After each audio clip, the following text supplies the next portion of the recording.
Hi friends, अब हम start करेंगे।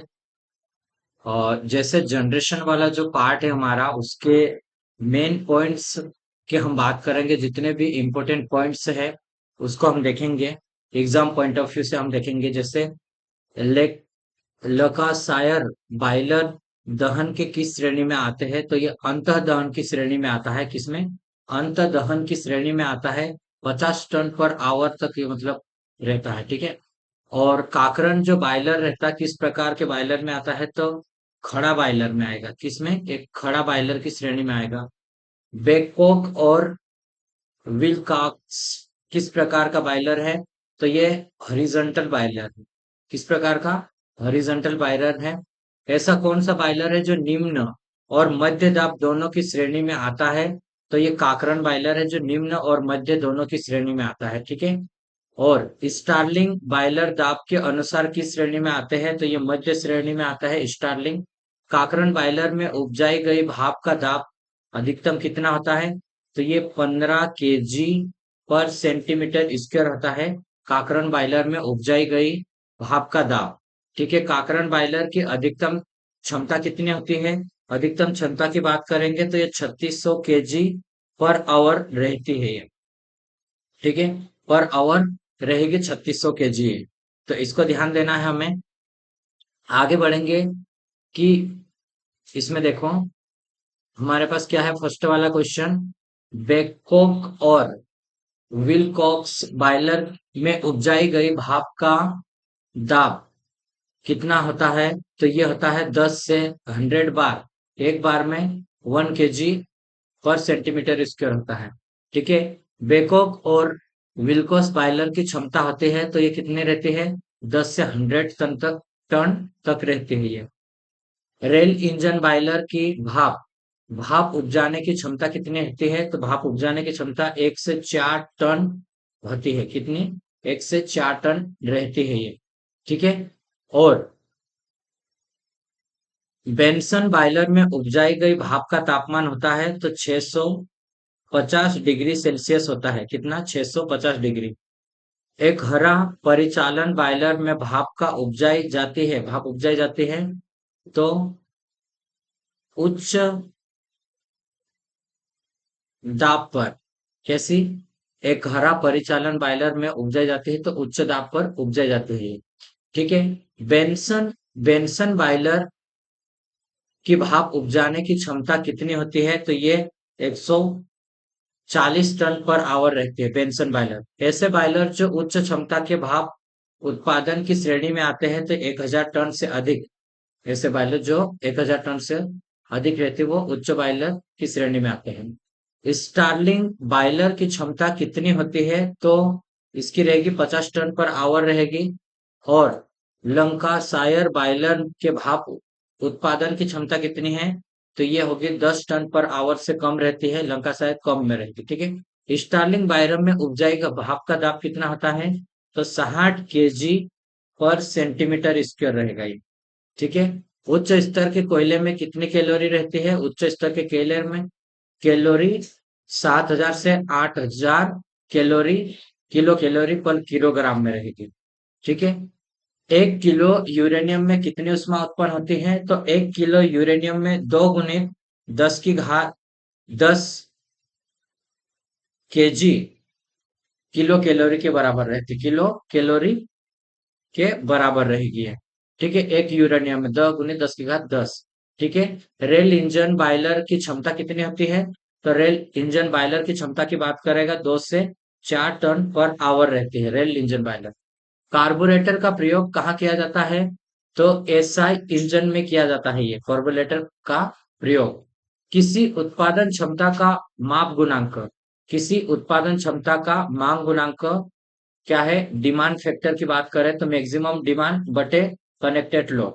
इसको ध्यान रखना, मोस्ट इंपोर्टेंट है। इससे रिलेटेड न्यूमेरिकल भी आ सकता है और ये फार्मूला भी पूछ सकता है। ठीक है। क्या है? डिमांड फैक्टर की बात कर रहा है तो मैक्सिमम डिमांड बटे कनेक्टेड लोड। मांग गुणांक को बोलेंगे हिंदी में, अधिकतम मांग कितना है, मैक्सिमम डिमांड हमारा, और टोटल कनेक्टेड लोड जुड़ा हुआ भार। ठीक है। विद्युत ऊर्जा की एसआई इकाई क्या है, तो विद्युत ऊर्जा की एसआई इकाई की बात करें तो वो जूल है। ठीक है, जिसकी किलोवाट आवर में हम यूज करते हैं अधिकतर। ठीक है, उपभोक्ता द्वारा व्यय ऊर्जा का प्रभार ज्ञात करने के लिए प्रयुक्त मीटर है, तो किलोवाट आवर है हमारे पास। ठीक है, मॉडरेटर हेतु प्रयुक्त पदार्थ कौन सा है, तो मॉडरेटर के लिए भारी जल, ग्रेफाइट और बेरिलियम का यूज किया जाता है। भारी जल, ग्रेफाइट और बेरिलियम का यूज किया जाता है। ऐसी कौन सी टरबाइन है जिसे जल शीर्ष के आधार पर निम्न तथा मध्य के लिए उपयोगी है, तो फ्रांसिस टरबाइन हो गया। कौन सा? Francis turbine. निम्न शीर्ष संयंत्र में जल का शीर्ष होता है, तो जल का शीर्ष कितना होता है, तो 45 मीटर। निम्न के लिए रहता है लो, हेड के लिए तो ये 45 मीटर का रहता है, इसको ध्यान देना है। निम्न शीर्ष, मध्य शीर्ष की बात करूंगा मैं, तो ये 45 से 300 मीटर का होता है मध्य शीर्ष, और 300 मीटर से अधिक रहेगा उच्च शीर्ष वाला हो जाएगा। ठीक है, कपलन टरबाइन रहता है। कपलन टरबाइन कैसा, गति कैसी रहती है इसकी, कपलन टरबाइन की 300 से लेकर 1000 आरपीएम तक, आरपीएम तक होती है। ठीक है, 1000 आरपीएम तक रहती है। और फ्रांसिस केपलन से कम, कम हेड के लिए यूज किया जाता है। ठीक है, फ्रांसिस टरबाइन में जल छोड़ा डिस्चार्ज होता है, फ्रांसिस टरबाइन तो मध्य वाला रहता है। ठीक है, केपलन टरबाइन उच्च शीर्ष हाई हेड के लिए यूज किया जाता है, लेकिन वाटर फ्लो कैसा रहता है उसका, लो वाटर फ्लो रहता है। ठीक है, केपलन टरबाइन हाई हेड के लिए यूज किया जाता है। फ्रांसिस टरबाइन की गति कितनी रहती है, तो इसकी गति रहेगी, प्रतिक्रिया रिएक्शन टरबाइन में आती है फ्रांसिस टरबाइन, जो कि 60 से 300 आरपीएम तक रहती है फ्रांसिस। पेल्टन टरबाइन रहती है, पेल्टन टरबाइन जो रहेगा 10 से 60 आरपीएम तक रहेगी। और पेल्टन व्हील किस प्रकार का टरबाइन है, तो आवेगी टरबाइन है, ये प्रतिक्रिया टरबाइन है। तो ठीक है, पेल्टन व्हील आवेगी टरबाइन होता है। ऐसी कौन सी टरबाइन है जिसे जल शीर्ष के आधार पर निम्न और मध्य के लिए उपयोग किया जाता है, तो फ्रांसिस टरबाइन रहता है, जो कि जल शीर्ष के आधार पर निम्न हेड के लिए यूज किया जाता है। निम्न शीर्ष प्लांट में जल शीर्ष कितना रहता है, 45 रहेगा, और मध्य में 45 से 300 तक रहेगा, 300 से ऊपर जो हाई हेड के लिए यूज किया जाएगा। ठीक है, फ्रांसिस टरबाइन पे से शक्ति उपजाई जाती है, तो शक्ति कितनी उपजाई जाती है, 2 × 10⁵ एचपी तक इसमें रहती है, ये ध्यान रखना है। ठीक है, अब हम देखेंगे इसमें फ्रांसिस किस प्रकार की टरबाइन है। फ्रांसिस तो रेक्शन टरबाइन है। फ्रांसिस टरबाइन कौन से है, फ्रांसिस टरबाइन रेक्शन टरबाइन है, तो ये वाला हमारा हो जाएगा रेक्शन टरबाइन। ठीक है, और कपलन टरबाइन किस प्रकार की टरबाइन है, तो ये भी हमारे पास केपलन टरबाइन भी रेक्शन टरबाइन की कैटेगरी में आएगी। ठीक है, आवेगी टरबाइन वायुमंडल में होता है, तो ये खुला ओपन रहता है। आवेगी टरबाइन कैसा रहता है, ओपन रहेगा। किस प्रकार से, आवेगी टरबाइन। कपलन टरबाइन की संरचना किसके समान होती है, तो ये फ्रांसिस टरबाइन के समान रहते हैं, कपलन रहेगी, वो रिएक्शन वाला रहता है। ठीक है, तो ये सेम रहेगी इस प्रकार की। सामान्य स्तर के कोयले में उष्मा होती है, सामान्य स्तर का जो कोयला रहेगा उसमें 6440 से 8350 किलो कैलोरी पर किलोग्राम रहता है। ठीक है, किलो कैलोरी पर किलोग्राम रहेगा। ठीक है, किस प्लांट में 100 मेगावाट की सिंगल यूनिट नहीं होती है, तो डीजल प्लांट में रहेगी 100 मेगावाट सिंगल यूनिट से यूनिट नहीं होती है। किस पावर प्लांट में सबसे ज्यादा देखरेख की आवश्यकता होती है, तो स्टीम पावर प्लांट रहता है, उसमें सबसे ज्यादा देखरेख की हमें आवश्यकता रहेगी। और व्यवसायिक लोड का पावर फैक्टर होता है, तो व्यवसायिक लोड रहेगा, उसका पावर फैक्टर रहेगा 25 से 30 तक रहेगा। कितना, 25 से 30 तक रहेगा। केपलन टरबाइन की दक्षता कितनी रहती है, तो 90% केपलन टरबाइन की दक्षता। और और ये रहेगा हमारे पास उच्च शीर्ष रहेगा। कितना, उच्च शीर्ष। केपलन टरबाइन में शक्ति उपजाई जा सकती है, तो केपलन टरबाइन की बात करेगा तो 12 × 10⁴ एचपी तक इसमें उत्पन्न की जाती है। 1 किलो यूरेनियम की बंधन ऊर्जा कितनी रहती है, 1 किलो यूरेनियम की बात करेंगे तो 1.6 into 10⁻12 kilo calorie, kilo calorie पर किलोग्राम रहेगा, किलोग्राम रहेगा। ठीक है, छोटे कणों में टूटा हुआ कोयला होता है तो पुल्वराइज्ड कोयला बोलते हैं जिसको हम। ठीक है, कैसा? पुल्वराइज्ड कोयला बोलेंगे। ठीक है। और थर्मल पावर प्लांट की दक्षता कम कब बढ़ेगी? तो कब बढ़ेगी? जब भाप का दाब उच्च होगा तो थर्मल पावर प्लांट की दक्षता बढ़ जाएगी। ठीक है। शक्ति संयंत्र में भंडार से बॉयलर तक कोयला ले जाया जाता है तो जो वी बोल्टर रहता है उसके द्वारा जो भंडार रहता है वहां से कोयले को लिया जाता है। ठीक है। शक्ति संयंत्र में कोयले का दहन और शक्ति उत्पादन किस चक्र के आधार पर होता है? तो रैंकाइन साइकिल के आधार पर रहता है। ठीक है। न्यूक्लियर पावर प्लांट की दक्षता स्टीम पावर प्लांट की अपेक्षा कहती रहती है तो वो अधिक रहेगी। न्यूक्लियर पावर प्लांट की एफिशिएंसी हमारी स्टीम पावर प्लांट से अधिक रहेगी। न्यूक्लियर संयंत्र में ड्यूटेरियम ऑक्साइड का प्रयोग मंदक के रूप में, मॉडरेटर के रूप में इसका उपयोग किया जाता है, जो कि हेवी वाटर बोलते हैं जिसको, ड्यूटेरियम ऑक्साइड को। ठीक है। एम के जी द्रव्यमान के नाभिकीय विखंडन से प्राप्त ऊर्जा कितनी रहेगी? तो 1/2 एम सी स्क्वायर में रहेगी। कितनी? 1/2 सी स्क्वायर में रहेगी। नाभिकीय रिएक्टर में न्यूटन की गति कम करने हेतु प्रयुक्त पदार्थ है तो हाइड्रोजन और ग्रेफाइट होगा। किसका? नाभिकीय रिएक्टर में न्यूटन की गति को हाइड्रोजन और ग्रेफाइट रहेगा। और जो भारी जल और बेरिलियम रहता है वो मॉडरेटर के रूप में यूज किया जाता है। ठीक है। ये न्यूट्रॉन की गति को कम करने के लिए किया जा रहा है। रिएक्टर से उत्सर्जित रेडियोधर्मी विकिरण को रोकने हेतु प्रयुक्त युक्ति है तो विकिरण शील्ड है। क्या है? विकिरण शील्ड है। नाभिकीय रिएक्टर में निर्मित शील्ड के लिए उपयुक्त पदार्थ है तो स्टीम हो गया। कौन सा है? स्टीम। स्टीम पावर प्लांट की रनिंग कास्ट होती है तो डीजल पावर प्लांट से कम रहती है स्टीम पावर प्लांट की रनिंग कास्ट। ठीक है। किससे? डीजल पावर प्लांट से कम होगी।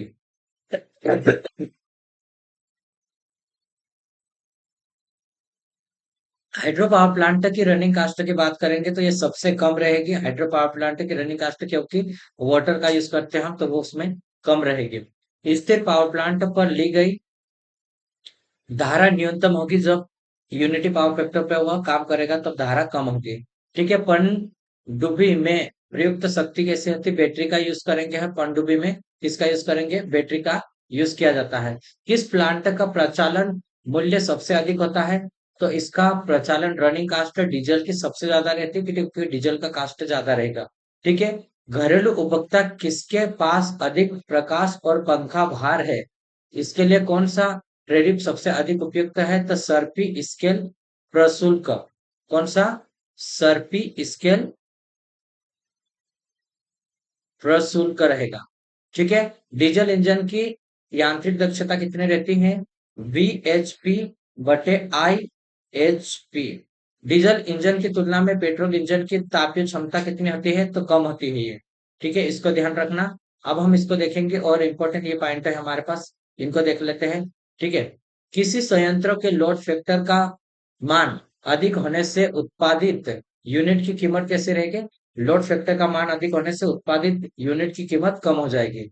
ठीक है। उत्पादित यूनिट प्रतिवर्ष कैसा रहता है? तो औसत लोड गुणित एक वर्ष में घंटों की संख्या रहेगी। कैसे? औसत लोड गुणित एक वर्ष में घंटों की संख्या होगी। थर्मल पावर प्लांट की संपूर्ण दक्षता कैसे होती है? तो ये होगी 30% रहेगी संपूर्ण दक्षता। ठीक है। यदि प्राकृतिक यूरेनियम को ईंधन की भांति प्रयोग किया जाए तब मंदक के रूप में प्रयुक्त पदार्थ होगा तो D2O होगा। भारी जल मंदक के रूप में यूज करेंगे। थर्मल पावर प्लांट में किस भाग की अधिकतम देखरेख की आवश्यकता होती है? तो बॉयलर की आवश्यकता ज्यादा रहेगी कि उसके हमें देखरेख की आवश्यकता ज्यादा होगी। ठीक है। किस अल्टरनेटर में ध्रुव की संख्या अधिक होती है? तो हाइड्रो इलेक्ट्रिकल टरबाइन के साथ जुड़े अल्टरनेटर में टर्बो की संख्या अधिक रहती है क्योंकि इसकी स्पीड कम रहती है हाइड्रो इलेक्ट्रिक में। ठीक है। भारत में विद्युत ऊर्जा किस प्लांट के द्वारा सबसे ज्यादा उपजाई जाती है? तो किस प्लांट के? थर्मल पावर प्लांट के द्वारा ज्यादा उपजाई जाती है, इलेक्ट्रिसिटी प्रोड्यूस की जाती है। ठीक है। इकोनोमाइजर से हम गर्म करते हैं तो फीड वाटर को हम इकोनोमाइजर से गर्म करेंगे। डीजल पावर प्लांट का उपयोग सामान्य किसकी भांति प्रयोग किया जाता है? तो पीक लोड स्टेशन के लिए डीजल पावर प्लांट का यूज करेंगे जहां पे हमें अचानक कई बिजली की आवश्यकता है वहां पर। किसी सर्किट द्वारा जितनी कम रिएक्टिव पावर ली जाती है उसका पावर फैक्टर उतना ही उत्तम रहेगा। ठीक है। सिस्टम के किस पावर फैक्टर सुधारने के लिए जनरेटिंग स्टेशन द्वारा डिले किए गए किलोवाट होगा बढ़ेगा, पावर फैक्टर सुधारने पर बढ़ेगा। ठीक है। एसी ट्रांसमिशन लाइन में लाइन के दोनों सिरों पर फेज वोल्टेज के अंतर के कारण होता है, तो रिएक्टेंस के कारण होता है। ठीक है। लोड शेडिंग की प्रयुक्त विधि है लोड शेडिंग की, तो लोड स्विच को ऑफ करना लोड शेडिंग की प्रयुक्त विधि आती है। ठीक है। पानी के जहाज में विद्युत शक्ति उत्पन्न करने हेतु तो प्रयुक्त विधि है, तो डीजल प्लांट है। पानी के जहाज में विद्युत शक्ति उत्पन्न करने के लिए डीजल प्लांट का यूज किया जाता है। पेल्टन व्हील क्या है, तो यह एक उच्च शीर्ष टरबाइन है पेल्टन व्हील। ठीक है। उच्च शीर्ष रहेगा। और सुपर हीटर में क्या काम है, तो उसमें जल का ताप बढ़ाना, मतलब उसमें उसकी हीट को आगे बढ़ाना। ठीक है। अति सुपर हीटर क्या रहता है, भाप सदैव संतृप्त ताप से उच्च ताप पर होती है। इसमें टरबाइन की गति को नियंत्रित किया जाता है, तो गवर्नर के द्वारा इसकी गति को नियंत्रित किया जाता है।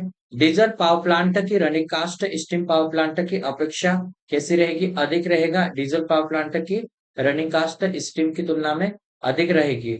ऊर्जा का कमर्शियल सोर्स क्या है, तो सोलर, हवा और बायोगैस। ठीक है। ऊर्जा का कमर्शियल सोर्स की बात कर रहे थे। थर्मल पावर प्लांट की पूर्ण दक्षता होती है, तो ये बॉयलर की दक्षता, टरबाइन की दक्षता और जनरेटर की दक्षता तीनों की मिला के ये हमारी पूर्ण दक्षता थर्मल पावर प्लांट की। ठीक है। बॉयलर, टरबाइन और जनरेटर। स्टीम पावर प्लांट की दक्षता होती है गर्मी की तुलना में ठंड में बढ़ जाती है। स्टीम पावर प्लांट की ठंड में इसकी दक्षता अधिक रहेगी। ठीक है। उपभोक्ता की अधिकतम ताप 2 किलोवाट है और उसकी दैनिक ऊर्जा खपत 20 यूनिट है, तो इसका भार गुणांक कितना होगा, तो हमारे पास इसका भार गुणांक होगा ये वाला हो जाएगा। कितना हमारे पास हो जाएगा, 41% होगा। ठीक है। अब थर्मल प्लांट की दक्षता बढ़ेगी तो कैसे होगी, थर्मल के भाप का दाब अगर बढ़ता है तो वो थर्मल पावर प्लांट की दक्षता बढ़ जाएगी। स्लिपवे किस शक्ति संयंत्र का भाग है, तो ये जल क्या है, हाइड्रो पावर प्लांट का एक भाग है स्लिपवे, जो कि अलग से इसमें वाटर स्टोर करके रखा जाता है। ठीक है। हाइड्रोजन प्लांट के में टरबाइन की गति को रोका जाता है, तो डैम के द्वारा इसकी गति को रोका जाता है। हाइड्रोजन पावर प्लांट में डैम से पानी को टरबाइन तक पहुंचाया जाता है, तो पेनस्टॉक के माध्यम से इसको पहुंचाया जाता है। पेनस्टॉक किस पदार्थ का बना होता है, तो हाई स्टील मटेरियल का बनाया जाता है। किसका, हाई स्टील मटेरियल का बनाया जाता है। अभी एग्जाम पॉइंट ऑफ व्यू से हम दूसरे चैप्टर को लेंगे। इसमें फॉरेंस में 1600 डिग्री सेल्सियस ताप हीटिंग एलिमेंट के रूप में इसका यूज किया जाता है, तो मोली बेड में यूज किया जाता है। 2000 डिग्री सेल्सियस ताप हीटिंग एलिमेंट के रूप में इसका उपयोग किया जाता है, तो टंगस्टन का यूज किया जाता है। ठीक है। टंगस्टन का यूज इसमें किया जाता है, इसको भी ध्यान रखना आप। ठीक है। इलेक्ट्रिक प्रेशर में इसका प्रयोग किया जाता है, तो डाइलेक्ट्रिक हीटिंग का प्रयोग किया जाता है। इलेक्ट्रिक प्रेशर में माइका का प्रयोग डाइलेक्ट्रिक हीटिंग के लिए किया जाता है। ये हमें हमारे पास हीटिंग चैप्टर से है ये। ठीक है। घरेलू ब्रेकिंग ओवन में ताप नियंत्रित किया जाता है, तो थर्मोस्टेट के द्वारा इसको नियंत्रित किया जाता है। ठीक है। फर्नेस में ऑटोमेटिक टेम्परेचर कंट्रोल के लिए उपयोग किया जाता है। थर्मोस्टेट डिवाइस का यूज किया जाता है, जो कि ऑटोमेटिक टेम्परेचर को कंट्रोल करता है। फर्नेस के अंदर ताप का तापमान कितना होता है, ऑप्टिकल पायरोमीटर के द्वारा इसको मापा जाता है तापमान को। ठीक है। डायरेक्ट आर्क फर्नेस का कार्य करता है, तो लो लेगिंग पावर फैक्टर पर काम करेगा डायरेक्ट आर्क फर्नेस का काम। ठीक है। आर्क हीटिंग में प्रयोग किया गया इलेक्ट्रोड बना होता है आर्क हीटिंग में, तो ग्रेफाइट का होता है। ये किसका, ग्रेफाइट का रहता है। आर्क फर्नेस में चौक का प्रयोग किया जाता है, तो आर्क को नियंत्रित करने के लिए इसका चौक का प्रयोग किया जाता है आर्क फर्नेस में। आर्क फर्नेस की आकृति होती है तो सिलेंड्रिकल और कौन है, कौन जैसी रहेगी। ठीक है। आर्क फर्नेस की। इंडक्शन फर्नेस का प्रयोग किया जाता है, तो हीटिंग ट्रीटमेंट को कॉस्टिंग के लिए इसका यूज किया जाता है। ठीक है। और high frequency eddy current heating के जिस रेंज के सप्लाई फ्रीक्वेंसी की आवश्यकता होती है उसे वो है, तो 10 किलो हर्ट्ज से लेकर 400 किलो हर्ट्ज तक रहते हैं। डाइलेक्ट्रिक हीटिंग में करंट बहता है तो डाइलेक्ट्रिक से होकर बहता है वो। ठीक है। डाइलेक्ट्रिक लॉस पराविद्युत हानि के समानुपाती होता है, तो ये फ्रीक्वेंसी के समानुपाती रहेगी। हॉलीवुड के हिटिंग के लिए फ्रीक्वेंसी होनी चाहिए, तो ये होनी चाहिए 1 से लेकर 2 मेगा हर्ट्ज तक रहता पावर फैक्टर अधिकतम होगा, तो ये रेजिस्टेंस से हिटिंग का पावर फैक्टर अधिकतम रहेगा। ठीक है। अब हम बात करेंगे रूम हीटर का, रूम हीट कन्वर्टर का। तो उसमें रूम हीट कन्वर्टर में प्रयोग किया जाता है रेजिस्टेंस से हीटिंग मेथड का। इसमें यूज किया जाता है किसका? रेजिस्टेंस हीटिंग का हम इसमें यूज करेंगे। ठीक है, इसको ध्यान देना है। और अगर हम बात करेंगे hysteresis loss and eddy current loss की, तो वो होगा हमारे पास hysteresis loss and eddy current loss. किसमें रहेगा ये हमारे पास? इंडक्शन हीटिंग ऑफ स्टील में होता है। ठीक है। पावर फैक्टर लीडिंग होगा, डाइलेक्ट्रिक हीटिंग में पावर फैक्टर कैसा होगा? लीडिंग हो जाएगा। नॉन कंडक्टर मटेरियल, अचालक पदार्थ की हीटिंग के लिए प्रक्रिया क्या है? तो डाइलेक्ट्रिक हीटिंग का यूज करेंगे हम। किसके लिए यूज करेंगे? डाइलेक्ट्रिक नॉन, या फिर नॉन कंडक्टिव मटेरियल, या फिर इंसुलेटर के लिए। ठीक है। नॉन फेरोस मटेरियल की हीटिंग के लिए उपयोग किया जाता है, तो डायरेक्ट आर्क मेथड किसका यूज कर रहे हैं? डायरेक्ट आर्क मेथड किसका यूज करेंगे हम? नॉन फेरोस मटेरियल के लिए ये यूज किया जाता है। ठीक है। किसी चालक पदार्थ की हीटिंग के लिए उपयुक्त विधि है, किसी चालक पदार्थ की उपयुक्त के लिए, तो इंडक्शन हीटिंग चालक पदार्थ में किया जाएगा। नॉन कंडक्टिव मटेरियल के लिए डाइलेक्ट्रिक हीटिंग है, और नॉन फर्नेस के लिए डायरेक्ट आर्क हीटिंग है। ठीक है। इन सभी हीटिंग को पहचानना। प्लास्टिक हीटिंग के लिए कौन सा? डाइलेक्ट्रिक हीटिंग का यूज करेंगे। फूड प्रोसेस की विधि में भी डाइलेक्ट्रिक हीटिंग का ही यूज किया जाता है। ठीक है। अब हम बात करेंगे बैटरी। बैटरी से रिलेटेड जितने भी क्वेश्चन है उसको हम देखेंगे। ठीक है। बैटरी की क्षमता किसमें रहती? एम्पियर। क्षमता बढ़ाने के लिए हम सेल को कैसे करेंगे? सेल को पैरेलल में कनेक्शन करेंगे सेल को। ठीक है। तो हमारे पास अलग अलग यहाँ की करंट और इधर की करंट जैसे ये जुड़ती जाएगी, तो समांतर में करते हैं। ठीक है। वोल्टेज की रेटिंग को बढ़ाना है सेल की, तो उसको हम सीरीज में कनेक्शन करेंगे। ठीक। लेड एसिड सेल की तुलना में निकिल आयरन सेल की दक्षता कम होती है, क्यों? क्योंकि इसका आंतरिक प्रतिरोध कैसा रहता है? अधिक होने के कारण इसमें रहेगा। ठीक है। कार्बन जिंक सेल में विध्रुवक का क्या कार्य है? तो ये हमारे पास उत्पन्न हाइड्रोजन को जल में परिवर्तित करता है विध्रुवक। ठीक है। शुष्क सेल में कौन सा पदार्थ विध्रुवक का काम करेगा? तो मैग्नीज डाइऑक्साइड रहता है जो शुष्क सेल में विध्रुवक का काम करता है। ठीक है। नेक्स्ट क्वेश्चन देखेंगे। जब लोड प्रतिरोध आर एल का मान सेलों की कुल आंतरिक प्रतिरोध आर टी के तुल्य हो, तो सर्किट करंट अधिकतम होता है। कैसा? जब हमारा दोनों रेजिस्टेंस लोड का प्रतिरोध और इंटरनल प्रतिरोध दोनों बराबर रहेगा, तो हमारा जो सर्किट करंट है वो मैक्सिमम रहेगा। ठीक है। वोल्टायक अथवा लेक लोसी सेल में पॉजिटिव इलेक्ट्रोड के चारों ओर हाइड्रोजन आयन का एकत्र होना क्या कहलाता है? ध्रुवाच्छादन कहलाता है। क्या कहलाएगा? ध्रुवाच्छादन कहलाता है ये। लेड एसिड सेल पुनः आवेशित किए जाने योग्य होता है, क्योंकि इसकी रासायनिक प्रक्रिया उत्पन्न होती है। देखते हैं अभी इसमें, देखो। लेड एसिड सेल में पूर्ण आवेशित किए जाने योग्य होता है, क्योंकि इसकी रासायनिक प्रक्रिया रिवर्स रिवर्स रहेगी। ठीक है। इसलिए इसको हम रिचार्ज कर सकते हैं। और नेक्स्ट देखेंगे हम। एक 144 ampere hour battery 8 ampere current लगभग कितने घंटे तक प्रदान करेगी? तो ये इसको हम देखेंगे, तो देखो 14, 4 और 8, तो 8 एकम 8 हो जाएगा। बचेगा कितना हमारे पास? 6। 8 8 64। इससे हम भाग दे देंगे तो ये हमारे पास आ जाएगा। ठीक है। निकिल आयरन सेल होता है, तो ये सेकेंडरी सेल है। Nickel iron cell secondary. तो आपको याद रखना है प्राइमरी सेल कौन से है और सेकेंडरी सेल कौन से है। प्राइमरी सेल को हम चार्ज नहीं कर सकते, सेकेंडरी सेल को चार्ज कर सकते। ठीक है। ये याद रखना हमने। ठीक है। यदि किसी लेड एसिड बैटरी को लंबे समय तक रखा जाए, तो बैटरी को इलेक्ट्रोलाइट निकालकर बैटरी को सुखाकर शुष्क को ठंडे व स्वच्छ स्थान पर सुरक्षित रख दे, तो बैटरी को हम लंबे टाइम पर रख सकते हैं। ठीक है। चार्जिंग के समान चार्ज के समान लेड एसिड सेल विद्युत ऊर्जा को परिवर्तित करता है, तो रासायनिक ऊर्जा को ये परिवर्तित करेगा। विद्युत ऊर्जा को रासायनिक ऊर्जा में परिवर्तित करेगा चार्जिंग के समय। लेकिन डिस्चार्जिंग के समय रासायनिक ऊर्जा इलेक्ट्रिकल एनर्जी में कन्वर्ट हो रहा है, ठीक है। सेल की दक्षता होती है, तो सेल की दक्षता एम्पियर आवर इफिशियंसी में या वाट आवर इफिशियंसी दो प्रकार की रहेगी, ठीक है। सेल की धारिता निर्भर करते हैं, सेल की धारिता, तो इसको हम बात करेंगे, सेल की धारिता निर्भर करेगी तो विसरण दर के ऊपर और विद्युत अपघटन के अवशिष्ट घनत्व के ऊपर डिपेंडेंट करेगी। लेड एसिड सेल की लाइफ कितनी होती है लेड एसिड सेल की, तो ये रहती 1250 चार्ज एंड डिस्चार्ज में रहेगी, ठीक है।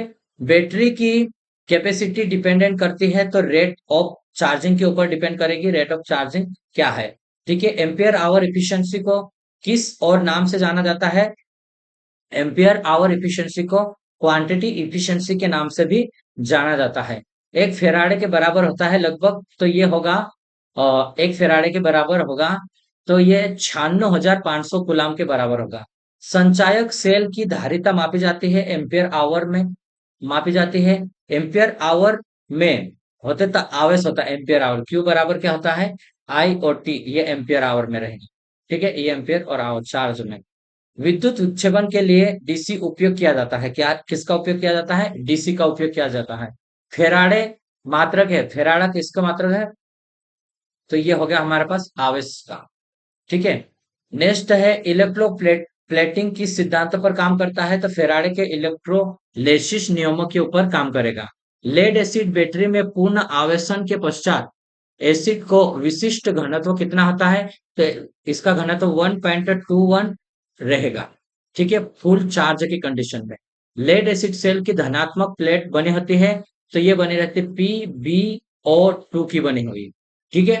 प्राइमरी सेल में प्रयोग प्राप्त होने वाली विद्युत धारा है, तो रासायनिक ऊर्जा और विद्युत ऊर्जा में परिवर्तित हो जाती है, ठीक है। किसमें, रासायनिक ऊर्जा विद्युत धारा में परिवर्तित हो जाती है। वोल्टेज पर निर्भर प्रतिरोधक को सामान्य बनाया जाता है, तो सिलिकॉन कार्बाइड द्वारा बनाया जाता है। फेराडे के अपघटन नियम के अनुसार इलेक्ट्रोड पर मुक्त आयरन का द्रव्यमान होता है, अपघटन में प्रवाहित विद्युत धारा की मात्रा के समानुपाती होता है। लेड एसिड बैटरी को बाहरी कंटेनर निर्मित होता है, बाहरी कंटेनर, तो ये सेरेमिक, कठोर रबर और सेल्यूलाइट द्वारा रहता है, ठीक है। लेड एसिड बैटरी में आवेशन के समय तो एनोड तथा कैथोड दोनों लेड सल्फेट में परिवर्तित हो जाते हैं, ठीक है। लेड एसिड सेल की अपेक्षा निकिल आयरन क्षार्य संचायक सेल का आंतरिक प्रतिरोध होता है, तो वो कम रहेगा, ठीक है। इलेक्ट्रिकल बैटरी एक उपकरण है जो रासायनिक क्रिया को से वोल्टेज पैदा करता है, रासायनिक क्रिया से वोल्टेज पैदा करता है। एक प्राइमरी सेल रासायनिक क्रिया के अनुक्रमणीय है, ठीक है। कार्बन जिंक सेल में विध्रुव का कार्य है क्या, तो हाइड्रोजन को पानी में परिवर्तित करेगा ये। ड्राई सेल का आंतरिक प्रतिरोध की अगर हम बात करें तो 0.2 से 0.4 ओम तक रहता है ड्राई सेल का इंटरनल रेजिस्टेंस। ड्राई सेल की क्षमता अधिकतम होगी जब करंट रुक रुक कर सप्लाई करेगी, तो वो मैक्सिमम रहेगी, ठीक है। किसी सेल का ईएमएफ निर्भर करेगा तो उसका विद्युत अपघटन की प्रकृति और इलेक्ट्रोड की प्रकृति के ऊपर। विद्युत अपघटन किसका बना है और उसके बाद हमारे पास जो इलेक्ट्रोलाइट यूज कर रहे हैं हम उसके ऊपर डिपेंड करेगी। सेलों को श्रेणी में जोड़ने से क्या होता है, तो वोल्टेज बढ़ जाएगी, वोल्टेज की रेटिंग बढ़ेगी, समांतर में करंट की रेटिंग बढ़ेगी, ठीक है। जब दो सेलों को समांतर में जोड़ा जाता है तो ध्यान रखा जाता है, क्या ध्यान रखा जाता है, तुल्य ईएमएफ रहना चाहिए, ईएमएफ सेम होता है, ठीक है। मनुष्य के शरीर का प्रतिरोध कितना होता है, तो 1000 ओम रहता है ये, ठीक है। इसको हम 1 किलो ओम भी बोल सकते हैं। विद्युत अपघटन में प्रयोग किया जाता है, तो फेराडे का नियम प्रयोग किया जाता है विद्युत अपघटन में। इलेक्ट्रोप्लेटिंग के दौरान इलेक्ट्रोड पर एकत्रित होने वाले पदार्थ की मात्रा निर्भर करती है, तो विद्युत की मात्रा के ऊपर वो निर्भर करती है। इलेक्ट्रोप्लेटिंग में सेल में सप्लाई किया जाता है, तो डीसी वोल्टेज के ऊपर सप्लाई किया जाता है। पिकलिंग है, तो सतह से परत, क्या है पिकलिंग, सतह से परत और चिकनाई आदि को हटाना पिकलिंग कहलाता है। क्या कहलाएगा, सतह से जो परत रहती है उसको हटाना पिकलिंग कहलाएगा। लेड एसिड बैटरी में इलेक्ट्रोलाइट का लेवल होना चाहिए तो प्लेट के लेवल से ऊपर होना चाहिए। कैसा? प्लेट के लेवल से ऊपर। लेड एसिड बैटरी में ऊर्जा एकत्रित होती है तो रासायनिक ऊर्जा के रूप में वो एकत्रित होती है। बैटरी के टर्मिनल पर पेट्रोलियम झिल्ली का प्रयोग क्यों करते हैं? तो जंग से बचने के लिए हम पेट्रोलियम झिल्ली का यूज करेंगे लेड एसिड बैटरी में, वो भी। ठीक है, इसको ध्यान देना है हमें।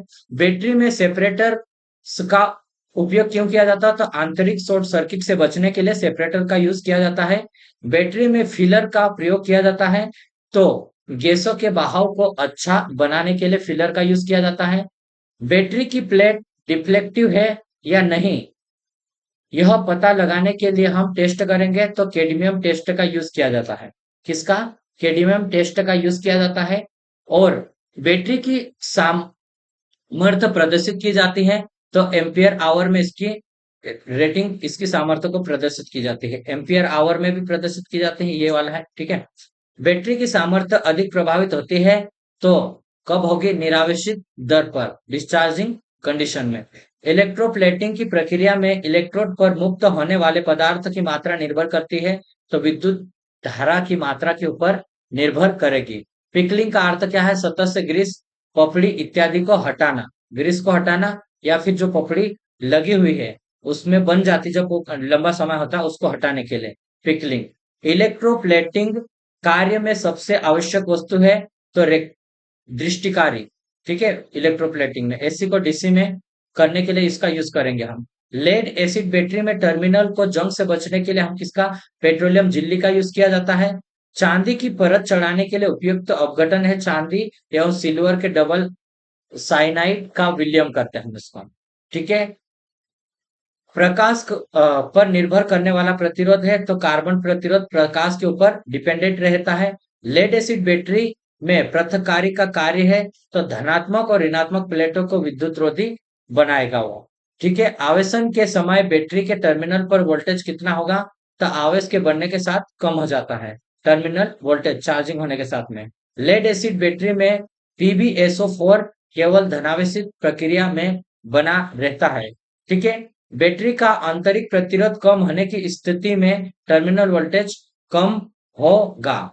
ठीक है, टर्मिनल वोल्टेज कम होगा। जिंक प्लेटिंग हेतु अपघटन है तो जिंक प्लेटिंग के लिए GnNaCN तथा NaOH विलियम रहता है। निकिल कैडमियम सेल में अपघटन है तो पोटेशियम हाइड्रोक्साइड रहता है निकिल कैडमियम में। ठीक है, बाह्य परिपथ का प्रतिरोध सेलों के आंतरिक प्रतिरोध से कम होने की स्थिति में उच्च धारा प्राप्त करने के लिए हमें कैसा जोड़ना चाहिए? तो समांतर क्रम में जोड़ना चाहिए। ठीक है, बाहर के प्रतिरोध का मान सेलों के आंतरिक प्रतिरोध से कम है तो उसको समांतर में। ठीक है, इलेक्ट्रोप्लेटिंग है तो आवश्यक विद्युत सप्लाई है तो डीसी की आवश्यकता होती है। और बैटरी अपघटन में उभयनिष्ठ अशुद्धि है तो लोहा है, ये उभयनिष्ठ अशुद्धि। लेक्लॉन से सेल अपघटन होता है, अमोनिया क्लोराइड का जल विलयन रहता है इसमें। और लेड एसिड सेल में एक्टिव एलिमेंट है तो लेड पेरोक्साइड तथा एम्पोजी लेड। डिस्चार्ज के समय बैटरी की वोल्टेज है तो घटती है और ड्राई सेल में डिपोलराइजर है तो मैग्नीज ऑक्साइड रहता है। एडिशन सेल में प्रयुक्त इलेक्ट्रोलाइट है तो पोटेशियम हाइड्रोक्साइड रहता है। और लेड एसिड सेल को चार्ज करने के लिए किस प्रकार की सप्लाई की आवश्यकता होती है? तो ये डीसी सप्लाई की आवश्यकता होती है। लेड एसिड सेल को चार्ज करने की उपयुक्त विधि है स्थिर वोल्टेज विधि है। ठीक है, बैटरी चार्जिंग के पश्चात प्लस प्लेट का कलर होता है तो चॉकलेटी कलर का रहेगा प्लस। बैटरी की कौन सी दक्षता अधिक होती है? एम्पियर आवर दक्षता अधिक रहेगी वाट आवर दक्षता से। ठीक है, कार्बन जिंक सेल में डिपोलराइजर का कार्य क्या होता है? तो यह उत्पन्न हाइड्रोजन को जल में परिवर्तित करता है कार्बन जिंक सेल में। ठीक है, लेड एसिड बैटरी के एसिड के घनत्व का मान प्रदर्शित करता है, बैटरी के चार्ज की स्थिति को वो प्रदर्शित करेगा। पावर स्टेशनों में प्रयुक्त स्टोरेज बैटरी सामान्य होती है तो ये हमारे पास कौन सी? लेड एसिड बैटरी अधिकतर यूज होता है। ठीक है, और नेक्स्ट है जेम्स जूल के प्रयोग के अनुसार किसी धारावाही चालक में उत्पन्न ऊष्मा धारा के आई स्क्वायर में होती है। ठीक है, चार्ज की आउटपुट वोल्टेज बैटरी के वोल्टेज से अधिक होती है। ठीक है, औसत लोड, अब हम देखेंगे औसत लोड, ये हमारे पास रहेगा, इंपॉर्टेंट पॉइंट है, ये भी हमारे पास बहुत इंपॉर्टेंट चैप्टर का है। ठीक है, औसत लोड और अधिकतम भार के अनुपात को क्या कहते हैं? औसत लोड और अधिकतम भार के अनुपात को तो लोड फैक्टर कहेंगे। ठीक है, डिमांड फैक्टर मैक्सिमम लोड बटे कनेक्टेड लोड होता है। ठीक है, भार गुणांक का मान होता है, लोड फैक्टर का मान एक से कम रहेगा। एक से कम क्यों है? देखो, तो औसत लोड बटे मैक्सिमम, मतलब औसत लोड तो हमारा कम रहेगा लेकिन मैक्सिमम लोड अधिक रहेगा, इस कारण से एक से कम रहेगा ये। ठीक है, किसी पावर प्लांट की पावर उत्पादन की लागत किस दशा में कम होती है? तो विविधता गुणांक के अधिक होने की कंडीशन में उसकी कीमत कम हो जाएगी, डाइवर्सिटी फैक्टर कम होने पर। ठीक है, डाइवर्सिटी फैक्टर का मान होता है, तो ये सदैव एक से अधिक रहता है डाइवर्सिटी फैक्टर का मान। लोड फैक्टर का अधिकतम मान कितना रहेगा? लोड फैक्टर का तो एक रहता है अधिकतम मान। किसी संयंत्र के लोड फैक्टर का मान अधिक होने से उत्पादित यूनिट की कीमत होती है, उत्पादित यूनिट की तो कितनी रहती? कम होती है। किसी संयंत्र का लोड फैक्टर का मान अधिक होने से उत्पादित यूनिट की कीमत, अगर लोड फैक्टर का मान हमारे पास बढ़ रहा है, ठीक है, कौन सा? लोड फैक्टर का मान, तो कम हो जाएगी उत्पादित यूनिट की कीमत, मूल्य कम होगा। ठीक है, उत्पादित यूनिट प्रति वर्ष कैसा रहता है? औसत लोड गुणित एक वर्ष में घंटों की संख्या। ठीक है, औसत लोड कितना है हमारा साल भर का, और एक वर्ष में घंटों की संख्या, ये उत्पादित यूनिट प्रति वर्ष, उत्पादित यूनिट के। स्थिर पावर पर ली गई धारा न्यूनतम होगी, तो यूनिटी पावर फैक्टर के ऊपर वो न्यूनतम रहेगी। ठीक है, भार गुणांक, लोड फैक्टर, लोड फैक्टर का मान उच्चतम होता है तो विद्युत ऊर्जा सस्ती होती है। लोड फैक्टर का मान मैक्सिमम होने पर जो हमारी विद्युत ऊर्जा कैसी रहेगी? उसकी कीमत कम रहेगी। लोड दर, खंड दर टैरिफ, विद्युत ऊर्जा अधिक खर्च करने पर अधिक अ, उपभोक्ता उपभोक्ता को खंड दर भुगतान करना पड़ता है, तो वो अधिक करना पड़ेगा। ठीक है, खंड दर टैरिफ में विद्युत ऊर्जा अधिक खर्च करने पर। ठीक है, और लोड फैक्टर का मान वृद्धि होने पर किलोवाट आवर ऊर्जा का मूल्य कैसा होगा? कम होगा। बहुत ही इंपॉर्टेंट है ये, एक से तीन बार इसमें ही हो गया ये। उत्पादन केंद्र में ईंधन की लागत निर्भर करती है, उत्पादन केंद्र में ईंधन की लागत तो यूनिटों तथा संयंत्र की दक्षता के ऊपर निर्भर करेगी। वो किसके ऊपर? यूनिट और संयंत्र की दक्षता के ऊपर डिपेंडेंट रहती है। बड़े औद्योगिक उपभोक्ताओं के लिए सर्वाधिक उपयुक्त टैरिफ है तो द्विभाग टैरिफ है, बड़े औद्योगिक उपभोक्ताओं के लिए। शक्ति संयंत्रों में नियत प्रभारों में शामिल घटक है तो पूंजी ब्याज, अवमूल्यन और इंश्योरेंस और टैक्स। ठीक है, ये संयंत्र के नियत भार में आते हैं। ठीक है, नियत भार में पूंजी ब्याज है, जितना ब्याज लग रहा है वो अवमूल्यन होता है, और इंश्योरेंस और टैक्स। ठीक है, डाइवर्सिटी फैक्टर ज्ञात करने से किसका निर्धारण किया जाता है? प्लांट की दक्षता का निर्धारण किया जाता है डाइवर्सिटी अगर हम निकालते हैं तो। ठीक है, एक इंटर कनेक्टेड ग्रिड प्रणाली में संपूर्ण सिस्टम का डाइवर्सिटी फैक्टर कितना होता है? तो ये बढ़ जाएगा। ठीक है, घरेलू स्थापना की आकलन बनाते समय भार का आकलन किस आधार पर किया जाता है? तो सारे विद्युत उपकरणों के संनिर्धारण किलोवाट में किया जाता है, ये संनिर्धारण किलोवाट में। ठीक है, मिनिमम खनन, माइनिंग में क्या होगा? माइनिंग एवं विस्फोटक गैस होने वाले स्थानों हेतु प्रयुक्त रेल कैसी रहती? बैटरी की लोकोमोटिव रहती है। किस प्रकार की? बैटरी की। लोकोमोटिव में विद्युत ब्रेकिंग के साथ लाभ है तो रेलवे लाइन को हानि नहीं होती है। ब्रेकिंग की सबसे अधिक महंगी विधि कौन सी है? तो विद्युत लोकोमोटिव की रिजनरेटिव ब्रेकिंग, ये सबसे महंगी विधि है। ठीक है, ट्रामवे परिपथ के रिटर्न वायर के लिए में यूज किया जाता है तो रेल्स का यूज किया जाता है, रेल द्वारा संपन्न होगा। ठीक है, और छोटे पार्ट स्पान की ट्रैक्शन लाइन की वोल्टेज और आवृत्ति कितनी है छोटे स्पान की? ठीक है, तो 15 kg से 25 kg और 16 सही 2/3 हर्ट्ज से 25 हर्ट्ज तक रहती है ये।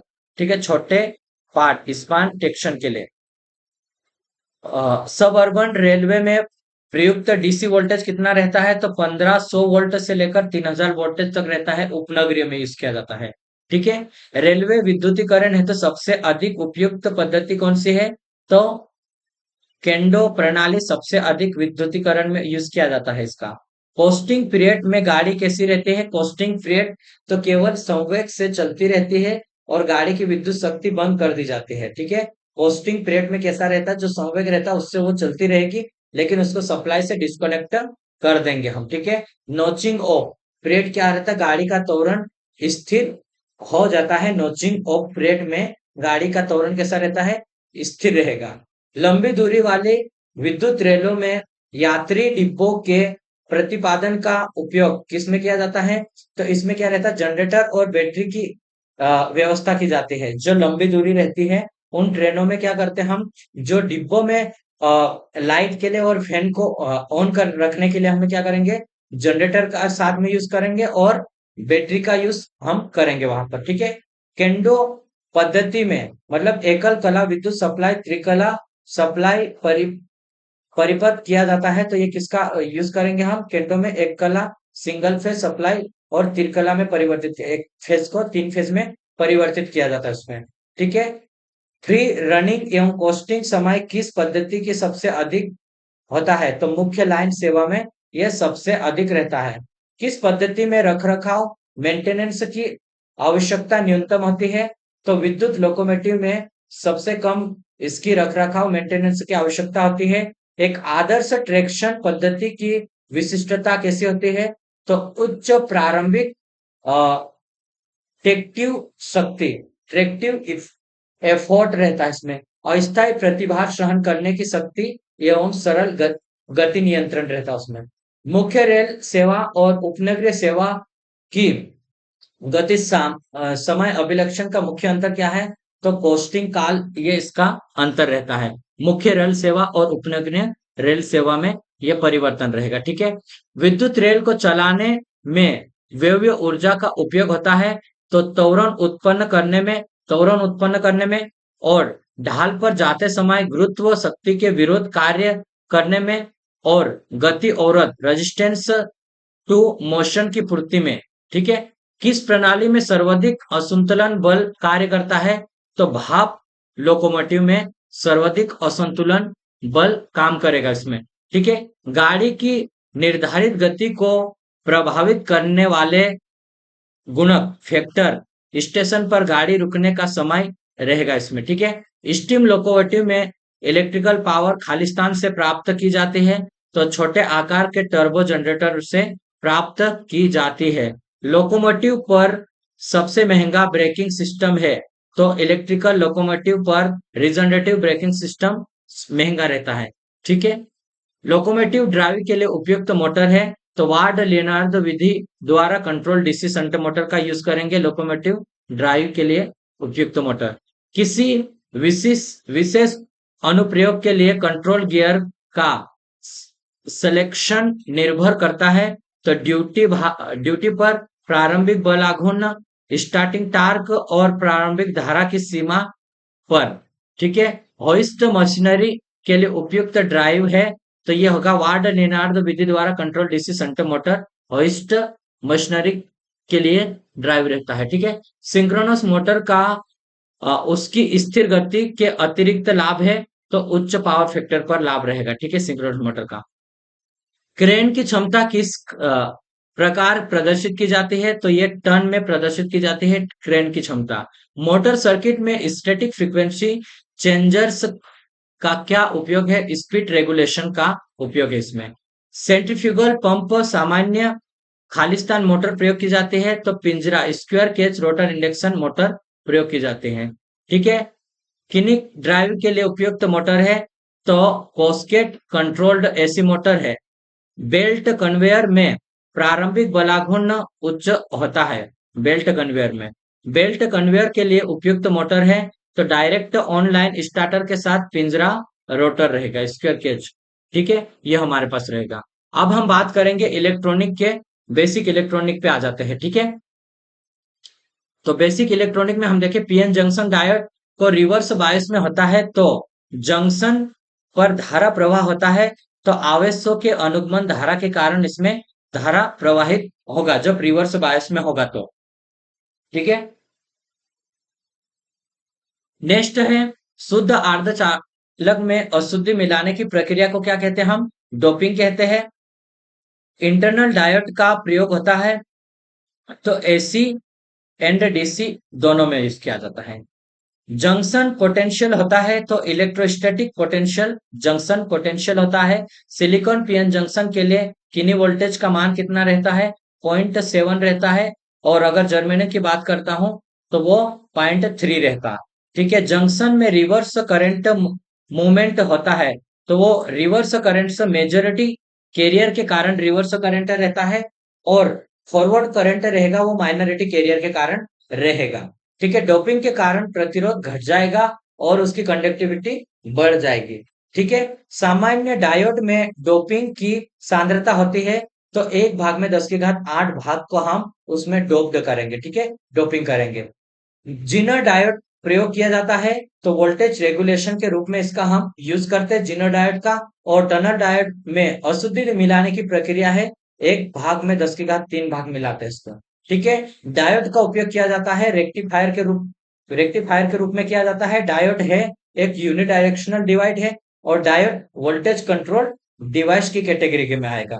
ठीक है। हम रेक्टिफायर की बात करेंगे तो हाफ वेव रेक्टिफायर में डायोड की संख्या 1 होती है, और full wave rectifier centre tap rectifier की बात करेंगे उसमें डायोड की संख्या 2 रहती है, और फुल वेव ब्रिज रेक्टिफायर में डायोड की संख्या 4 रहती है। ठीक है। अब हाफ वेव रेक्टिफायर की दक्षता की बात करेंगे हम तो ये 40.6% रहती है। फुल वेव रेक्टिफायर की दक्षता 81.2 रहेगी, इसकी डबल हो जाएगी। ठीक है।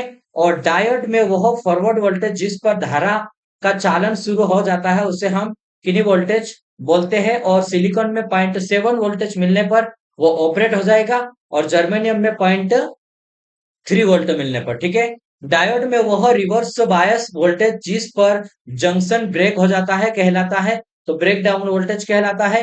डायोड के रिवर्स बायस में वह अधिकतम वोल्टेज जिसे डायोड बिना डिस्ट्रॉय हुए सह सकता है उसको पीक इनवर्स वोल्टेज कहते हैं। ठीक है। डायोड कार्य करता है तो ऑटोमेटिक स्विच की तरह काम करेगा डायोड। ठीक है। हाफ वेव रेक्टिफायर की आउटपुट फ्रीक्वेंसी कितनी होती है? इनपुट फ्रीक्वेंसी के बराबर रहेगी, लेकिन फुल वेव रेक्टिफायर की आउटपुट फ्रीक्वेंसी इनपुट फ्रीक्वेंसी की डबल हो जाएगी। ठीक है। डायोड में टर्मिनल की संख्या 2 रहती है, एनोड और कैथोड, जिसे हम शो करेंगे। ठीक है। जिनो डायोड हमेशा प्रयोग किया जाता है, रिवर्स बायस में प्रयोग किया जाता है, और डायोड में धारा बहती है एनोड से कैथोड की ओर बहेगी, और डायोड का निर्माण होता है पीएन जंक्शन के द्वारा। ठीक है। वह यंत्र जो डीसी को एसी में बदलता है उसे इन्वर्टर कहेंगे, और जो एसी को डीसी में बदलता है उसे कन्वर्टर कहेंगे। ठीक है। ट्रांजिस्टर एक्शन के लिए बेस क्षेत्र बहुत ही पतला होना चाहिए।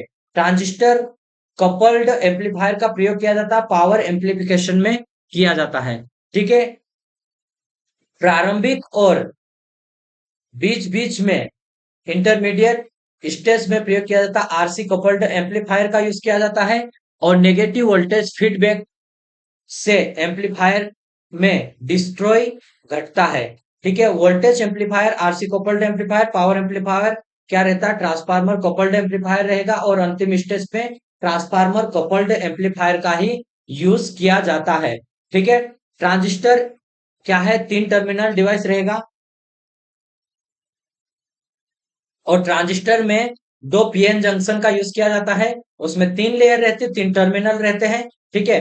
ट्रांजिस्टर वह क्षेत्र है जो लाइटली डोप्ड रहता है तो बेस रहता है, इसका एरिया भी कम रहेगा। ठीक है। ट्रांजिस्टर में कॉमन इमिटर कनेक्शन में इनपुट सप्लाई दी जाती है, तो बेस और इमिटर के साथ में दिया जाता है कॉमन इमिटर में। और ट्रांजिस्टर क्या है? बाइपोलर डिवाइस है, बाइपोलर डिवाइस ट्रांजिस्टर है। ट्रांजिस्टर वह क्षेत्र है जो हैवी डोप्ड किया जाता है, तो इमिटर ज्यादा डोपिंग की जाती है, और कलेक्टर रहता है उसको एरिया ज्यादा रहता है। ठीक है। एम्पलीफिकेशन के लिए ट्रांजिस्टर किस क्षेत्र में ऑपरेट किया जाता है? तो एक्टिव रीजन में एम्पलीफिकेशन के लिए यूज किया जाता है। ट्रांजिस्टर एक्टिव एलिमेंट रहता है, वह ट्रांजिस्टर जिसका इनपुट और आउटपुट फेज शिफ्ट 180 फेज होता है, तो कॉमन इमिटर का फेज शिफ्ट 180 इमिटर होता है। ठीक है, इलेक्ट्रॉनिक सर्किट में हीट सिंक का काम होता है तापमान को कम करना, और इमिटर करंट होगा बेस करंट, और कलेक्टर करंट का योग इमिटर होगा। ठीक है, आईबी प्लस आईसी होगा। ट्रांजिस्टर में तीर का निशान हमेशा प्रदर्शित करेगा, इमिटर में होल के बहाव को और करंट के बहने की दिशा को प्रदर्शित करता हूं।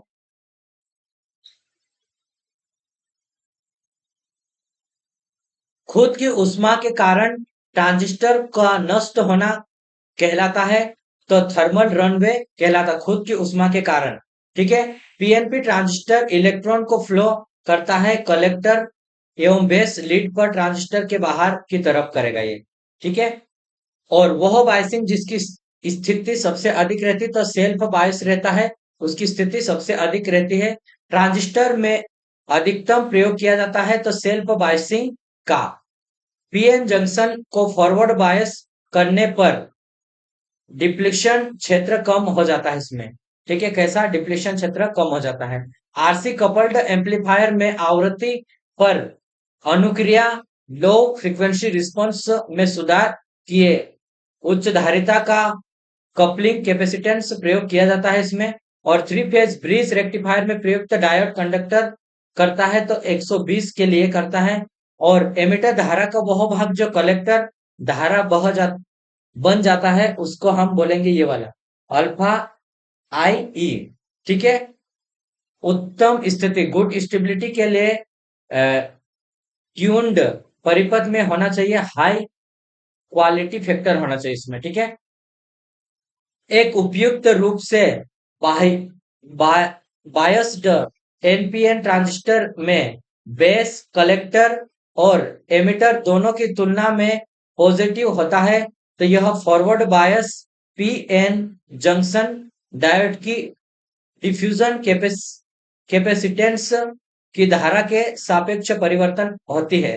ठीक है, एमिटर एम्पलीफायर में किस प्रकार के फीडबैक होती है, तो वोल्टेज एवं श्रेणी टाइप के रहते हैं। पीएन जंक्शन पर रिवर्स वोल्टेज अप्लाई करने पर थर्मली जनरेटेड माइनॉरिटी कैरियर के कारण सेचुरेशन धारा प्रवाहित होती है, इसमें रिवर्स धारा में माइनॉरिटी होती है। ठीक है, क्लास सी एम्पलीफायर में कलेक्टर धारा प्रवाहित होती है तो इनपुट साइकिल के आधे चक्र के लिए होती है। ठीक है, तापमान बढ़ने पर टेम्परेचर राइज के प्रभाव हो सकता है मॉसफेट की धारा आईडीएस में कमी। ठीक है, किसमें आईडीएस में कमी होगी है। और नेक्स्ट है हमारे पास, नेक्स्ट देखेंगे आईजी फील्ड इफेक्टर ट्रांजिस्टर एक स्क्वायर डिवाइस है। ठीक है, फ्री इलेक्ट्रॉन ड्रिफ्ट वेग का सूत्र बात करेंगे तो V बराबर ये हमारे पास रहेगा इसको। ठीक है, और कॉमन इमिटर एम्पलीफायर में वोल्टेज कॉमन इमिटर बनने पर ऑपरेटिंग पॉइंट लोड लाइन पर ऊपर की ओर जाता है।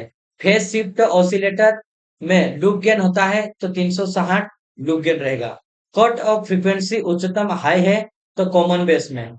ट्रांजिस्टर का एक्टिव क्षेत्र एक्टिव रीजन में बायस किया गया ट्रांजिस्टर में थर्मल रनवे का कारण है, तापमान बढ़ने से रिवर्स कलेक्टर धारा में वृद्धि होगी।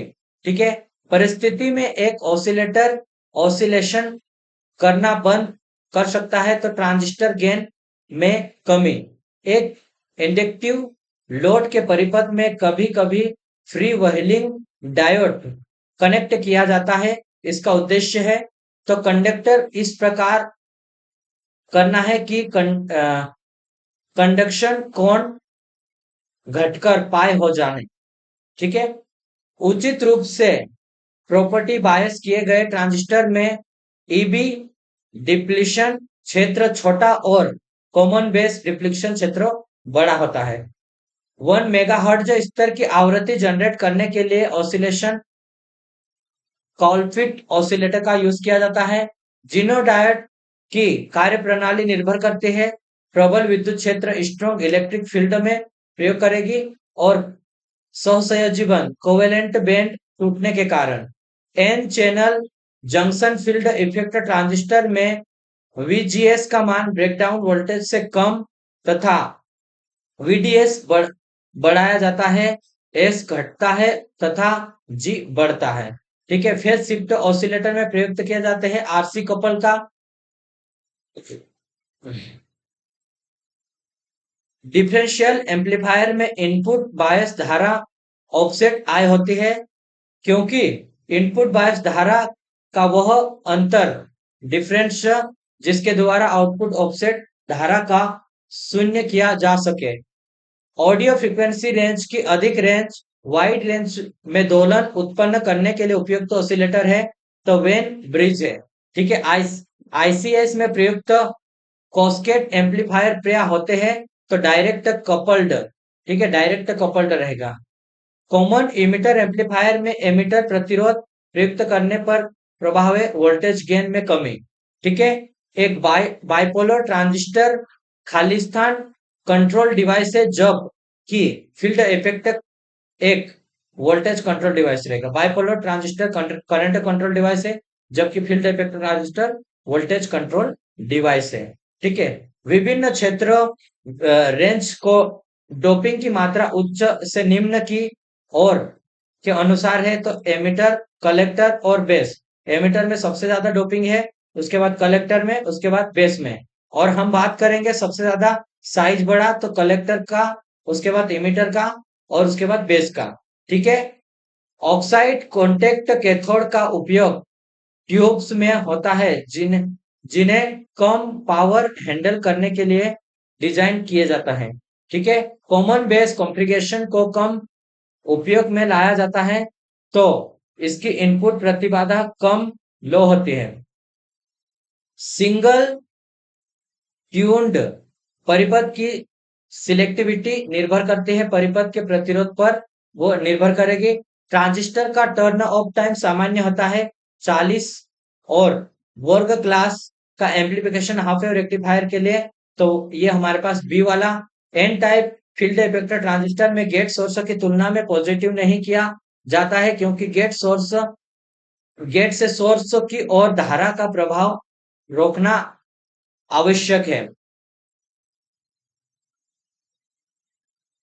जंक्शन फील्ड इफेक्टर ट्रांजिस्टर में गेट पर रिवर्स बायस अप्लाई करने पर डिप्लीशन क्षेत्र की चौड़ाई ड्रेन के समीप अधिक तथा सोर्स के समीप कम रहेगी। ठीक है, नेक्स्ट हम देखेंगे इसमें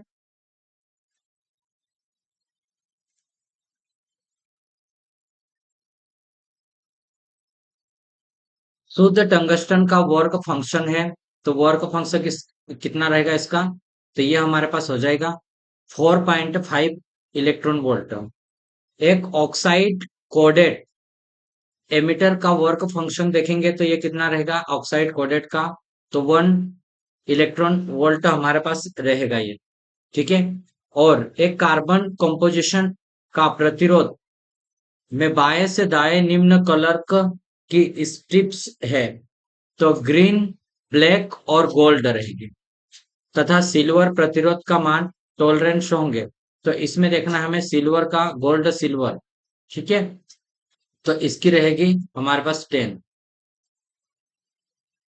बारखोजन क्राइटेरियन है तो दोलन के लिए आवश्यक फेज शिफ्ट है ये। ठीक है, क्या है आवश्यक फेज शिफ्ट है। नेक्स्ट है इंट्रेंसिक अर्धचालक के लिए फेल्स कथन है तो हॉल की संख्या इलेक्ट्रॉन की संख्या से कम होती है इंट्रेंसिक, तो ये हमारे पास गलत रहेगा। ठीक है, इसमें दोनों सेम रहेगी। ऑडियो एम्पलीफायर के संट में कैपेसिटिव रेक्टेंस करने का प्रभाव होता है तो ट्रेबल कट। क्या है treble cut.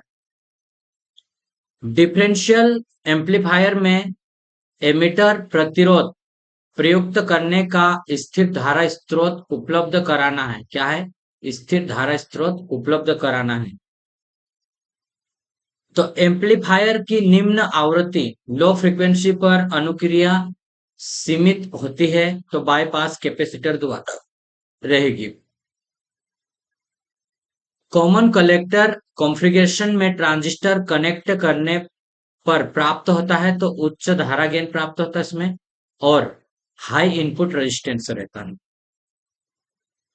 Common collector amplifier में धारा की स्थिति, करंट स्टेबिलिटी सुधारी जा सकती है, तो ये आर ई को बढ़ाकर तथा आर बी को घटाकर।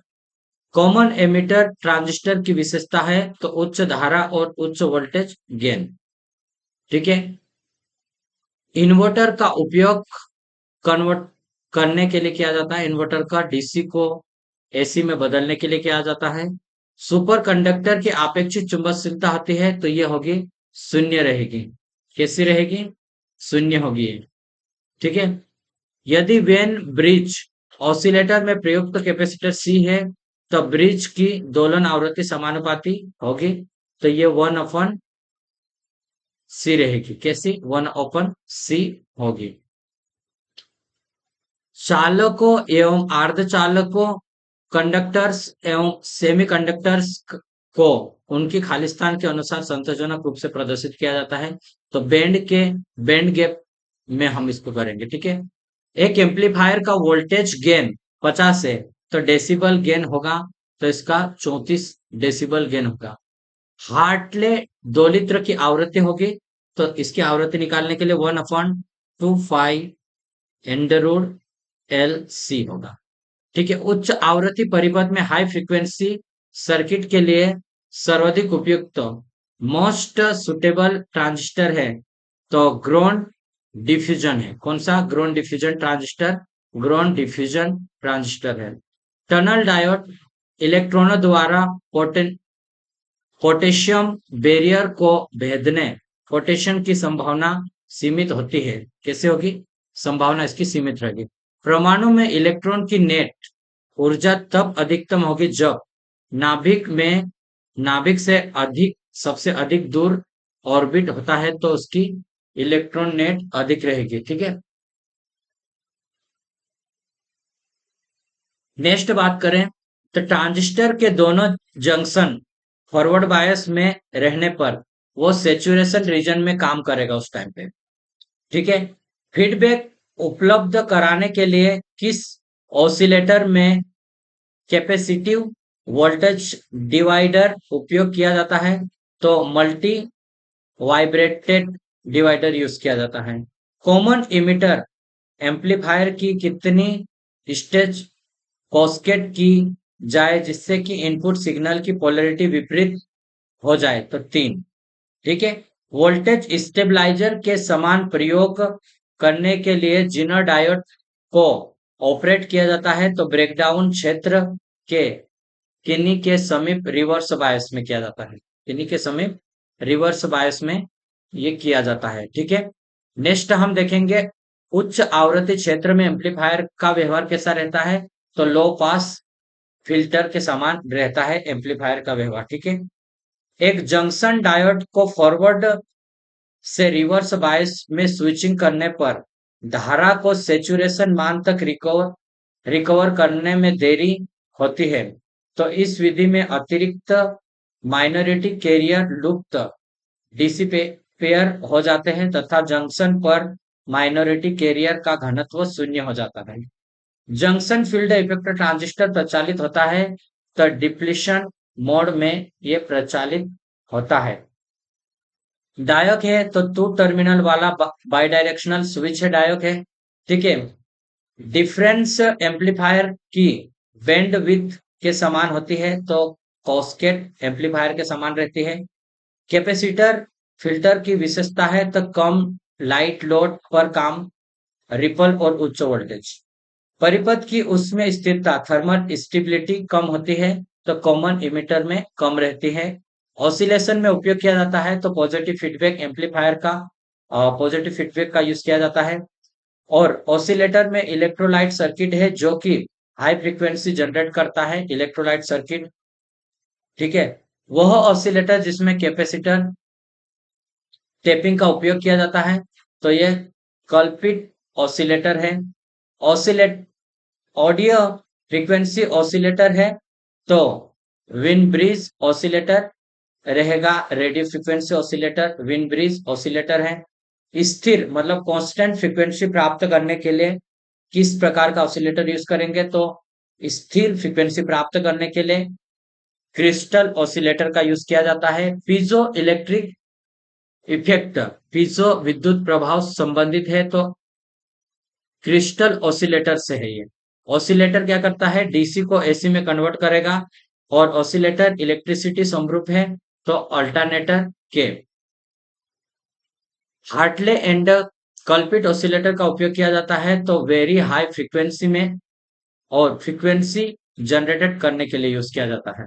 हार्टले कल्पिट ऑसिलेटर, ठीक है। स्टेबल फ्रीक्वेंसी जनरेट करने के लिए क्रिस्टल का हम यूज करेंगे, क्रिस्टल ऑसिलेटर का। क्रिस्टल ऑसिलेटर में फ्रीक्वेंसी का मान प्रभावित होता है तो क्रिस्टल की मोटाई से उसमें प्रभावित होता है। एल हर्ट्ज की फ्रीक्वेंसी जनरेट करने के लिए विन ब्रिज का यूज किया जाता है, ठीक है। और मेगा हर्ट्ज की फ्रीक्वेंसी जनरेट करने के लिए हार्टले ऑसिलेटर का यूज किया जाता है। वेरी लो फ्रीक्वेंसी पैदा करने के लिए ऑसिलेटर यूज किया जाता है, क्रिस्टल ऑसिलेटर, ठीक है। किलो हर्ट्ज में फ्रीक्वेंसी जनरेट करने के लिए उपयुक्त ऑसिलेटर है तो आरसी कपल्ड शिफ्ट और आरसी विन ब्रिज का यूज करेंगे हम इसमें। इसका आरसी कपल्ड, सॉरी। नेक्स्ट है क्रिस्टल ऑसिलेटर में क्रिस्टल के रूप में उपयोग किया जाता है तो क्वार्ट्ज का प्रयोग क्रिस्टल के रूप में किया जाएगा, ठीक है। हार्टली ऑसिलेटर सामान्य प्रयोग किया जाता है तो रेडियो में किया जाता है, और क्रिस्टल ऑसिलेटर का उपयोग रेडियो ट्रांसमीटर में यूज किया जाता है, हार्टली रिसीवर में करते हैं, ठीक है। और वेरी लो फ्रीक्वेंसी को एम्पलीफायर करने के लिए डायरेक्ट कपल्ड एम्पलीफायर का यूज करते हैं हम, ठीक है। अब इसमें हम बात करेंगे मेन और गेट के बारे में, जो इलेक्ट्रॉन डिजिटल इलेक्ट्रॉनिक पे आ गए हम, ठीक है। और गेट नियमों के अनुसार ए प्लस ए के तुल्य होगा ए के, और गेट नियमों के अनुसार ए प्लस ए बार के तुल्य होगा तो 1 होगा, ए बार आएगा तो, ठीक है। डेसिबल की संख्या, डेसिबल संख्या 15 बाइनरी संख्या के तुल्य है, 15 के तुल्य, तो ये हमारे पास 1 1 आएगा। 1 2 4 8, ऐसा इसको हम निकाल सकते हैं इसमें। तो 8 और 4 12 और 4 14 और 1 15 होगा, ठीक है। Positive logic gate digital signal में हाई वोल्टेज लेवल 1 रहता है, ठीक है, और लो वोल्टेज लेवल 0 रहेगा, ठीक है। बाइनरी प्रणाली में बाइनरी पॉइंटर के बाएं और दाएं डिजिट्स का वेट की बढ़ती हुई इंक्रीजिंग तथा घटती हुई डिक्रीजिंग पावर्स के तुल्य होता है तो 2 होता है। कितना होगा? 2 होगा हमारे पास, ठीक है। अब हम इसमें बात करेंगे डेसिमल की, अगर हम बात करेंगे डेसिमल संख्या की बाइनरी में कन्वर्ट करने के लिए डेसिमल संख्या को लगातार 2 से भाग दिया जाता है इसमें, ठीक है, 2 से इसमें भाग देंगे। और एक बाइट कितने बिट के बराबर रहता है? तो एक बाइट में 8 बिट रहता है, ठीक है। एक बाइट में 8 बिट रहता है। बाइनरी प्रणाली का रेडिक्स होता है, बाइनरी का रेडिक्स कितना 2 रहेगा, और डेसिमल का 10 रहता है, इस प्रकार से ये रहेगा, ठीक है। 2s कॉम्प्लीमेंट प्रणाली में सिंगल बिट होता है तो एमएसबी, सिंगल बिट एमएसबी होता है। बाइनरी संख्या प्रणाली में डिजिटल्स की संख्या होती है तो 2 रहेगी, कितने? 2। ऑपरेशन नहीं है तो नॉर ऑपरेशन नहीं है। बुलियन व्यंजन एबीसी, इसको हम प्लस में करेंगे और इसके एक एक के साथ में लिख सकते हैं प्लस में, ठीक है। ये हमारा लिखेंगे तो हमारे पास ये भी हम इसको तुल्य लिख सकते हैं, हम इसके तुल्य में। कम्युनिकेशन प्रणाली में प्रयोग की जाने वाली विधि है तो डिजिटल से एनालॉग दोनों प्रकार की। कॉम्प्लीमेंटेशन के नियम के अनुसार 0 के तुल्य रहेगा तो 1 रहेगा। नोट नियम के अनुसार 1 के तुल्य रहेगा 1 0 होगा। नोट नियम के अनुसार 1 के तुल्य रहेगा, हमारे पास 2 बार रहेगा तो हमारे पास ए आ जाएगा, ठीक है। एंड नियम के अनुसार 1 0 इसमें 0 आएगा, ठीक है। एंड नियम के अनुसार 1 से इसको गुना करेंगे तो ए आएगा, और नियम के अनुसार वो प्लस करेंगे तो ए आएगा। आरएस फ्लिप फ्लॉप का उपयोग किया जाता है दो परिपथों को समक्रमित करने में, और 255 से अधिक बड़ी संख्या को व्यक्त करने के लिए एक से अधिक बाइट का प्रयोग किया जाता है, एक से अधिक, ठीक है। ब्लॉक पल्स की आवृत्ति होती है मेगाहर्ट्ज में रहती है ब्लॉक पल्स की आवृत्ति। और काउंटर के संदर्भ में ऑप का अर्थ होता है 00 और 11 की दिशा में पल्सेज की गिनती करना है। ठीक है। एंड गेट में एक निवेश 0 तथा दूसरे 1 है तो निर्गत होगा हमारा 0 हो जाएगा। ठीक है, क्योंकि इसमें ए इंटू बी होता है। ठीक है, दो इनपुट ए व बी वाले और गेट का आउटपुट शून्य होने के लिए आवश्यक है। तो ए 0 और बी 0 हो तो ठीक है, और गेट में क्योंकि उसमें प्लस होता है, ए प्लस बी होगा तो इसमें कोई सा भी हाई लेवल का रहेगा तो हमारा हाई आउटपुट मिलेगा।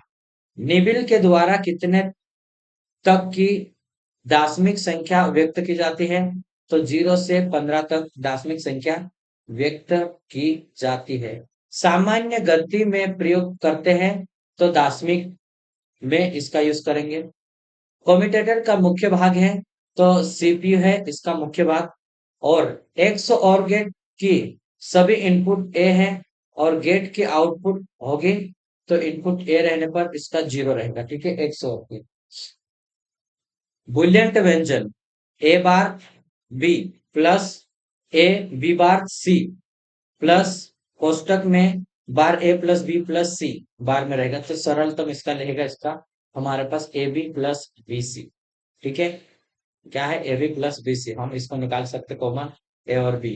तो ए बी तो निकल आया कॉमन, उसके बाद उसको सोल्व करें।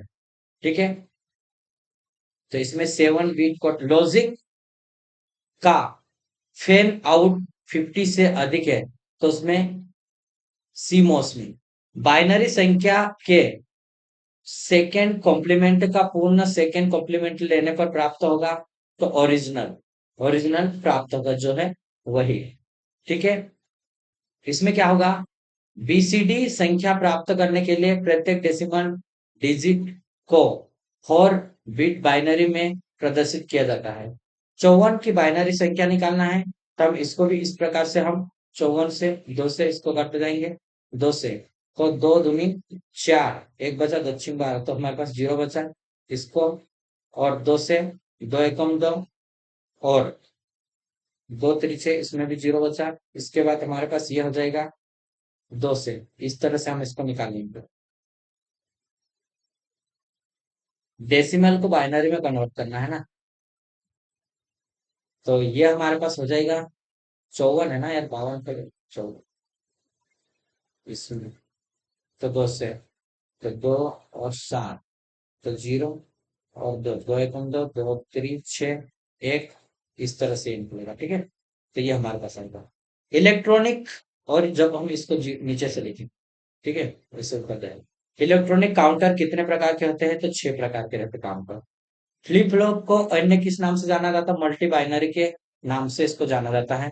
ठीक है, वह कौन सा लॉजिक गेट है जिससे दोनों इनपुट संकेत उच्च होने पर आउटपुट उच्च प्राप्त होता है? तो एंड गेट रहेगा, तो इसमें हमें रहेगा। ठीक है, आरएस फ्लिप फ्लॉप बनाने के लिए आवश्यक नॉर लॉजिक गेट की संख्या कितनी रहेगी? आरएफ फ्लिप फ्लॉप तो दो दो संख्या की आवश्यकता रहेगी। इनवर्ट गेट किसको कहा जाता है? तो नोट को कहा जाता है इनवर्ट गेट। ठीक है, रजिस्टर में एक बाइनरी बिट को संग्रह एक खालिस्तान के द्वारा किया जाता है, फ्लिप फ्लॉप के द्वारा किया जाता है। डिजिटल वोल्टमीटर में किस काउंटर का प्रयोग किया जाता है? तो ये डिकेट काउंटर का प्रयोग किया जाता है। आईसी 7490 एक ऐसी आईसी है जो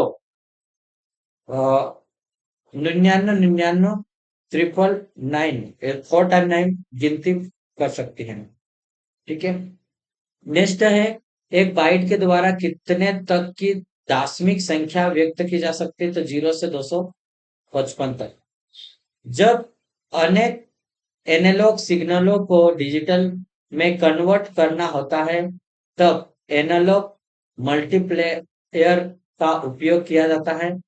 इस कार्य के लिए सबसे अधिक उपयोग एनालॉग कन्वर्टर रहेगा, एक्सेसिव अप्रोक्सीमेशन टाइप का। ठीक है, 6 बिट अल्फ न्यूमेरिकल कोड को खालिस्तान 64 कैरेट के कोड में किया जाता है उस पर। ठीक है, सर्वाधिक तीव्र कन्वर्टर है तो कंपैरेटर कन्वर्टर सबसे ज्यादा तीव्र है। एंड गेट है एक कॉम्बिनेशन परिपथ है, एंड गेट। ठीक है, 60 पल्स काउंटर करने के लिए उपयुक्त काउंटर में फ्लिप फ्लॉप की संख्या होगी तो कितने होगी? 6 रहेगी। पल्स के मध्य वह अपलतम अवधि शॉर्टेस्ट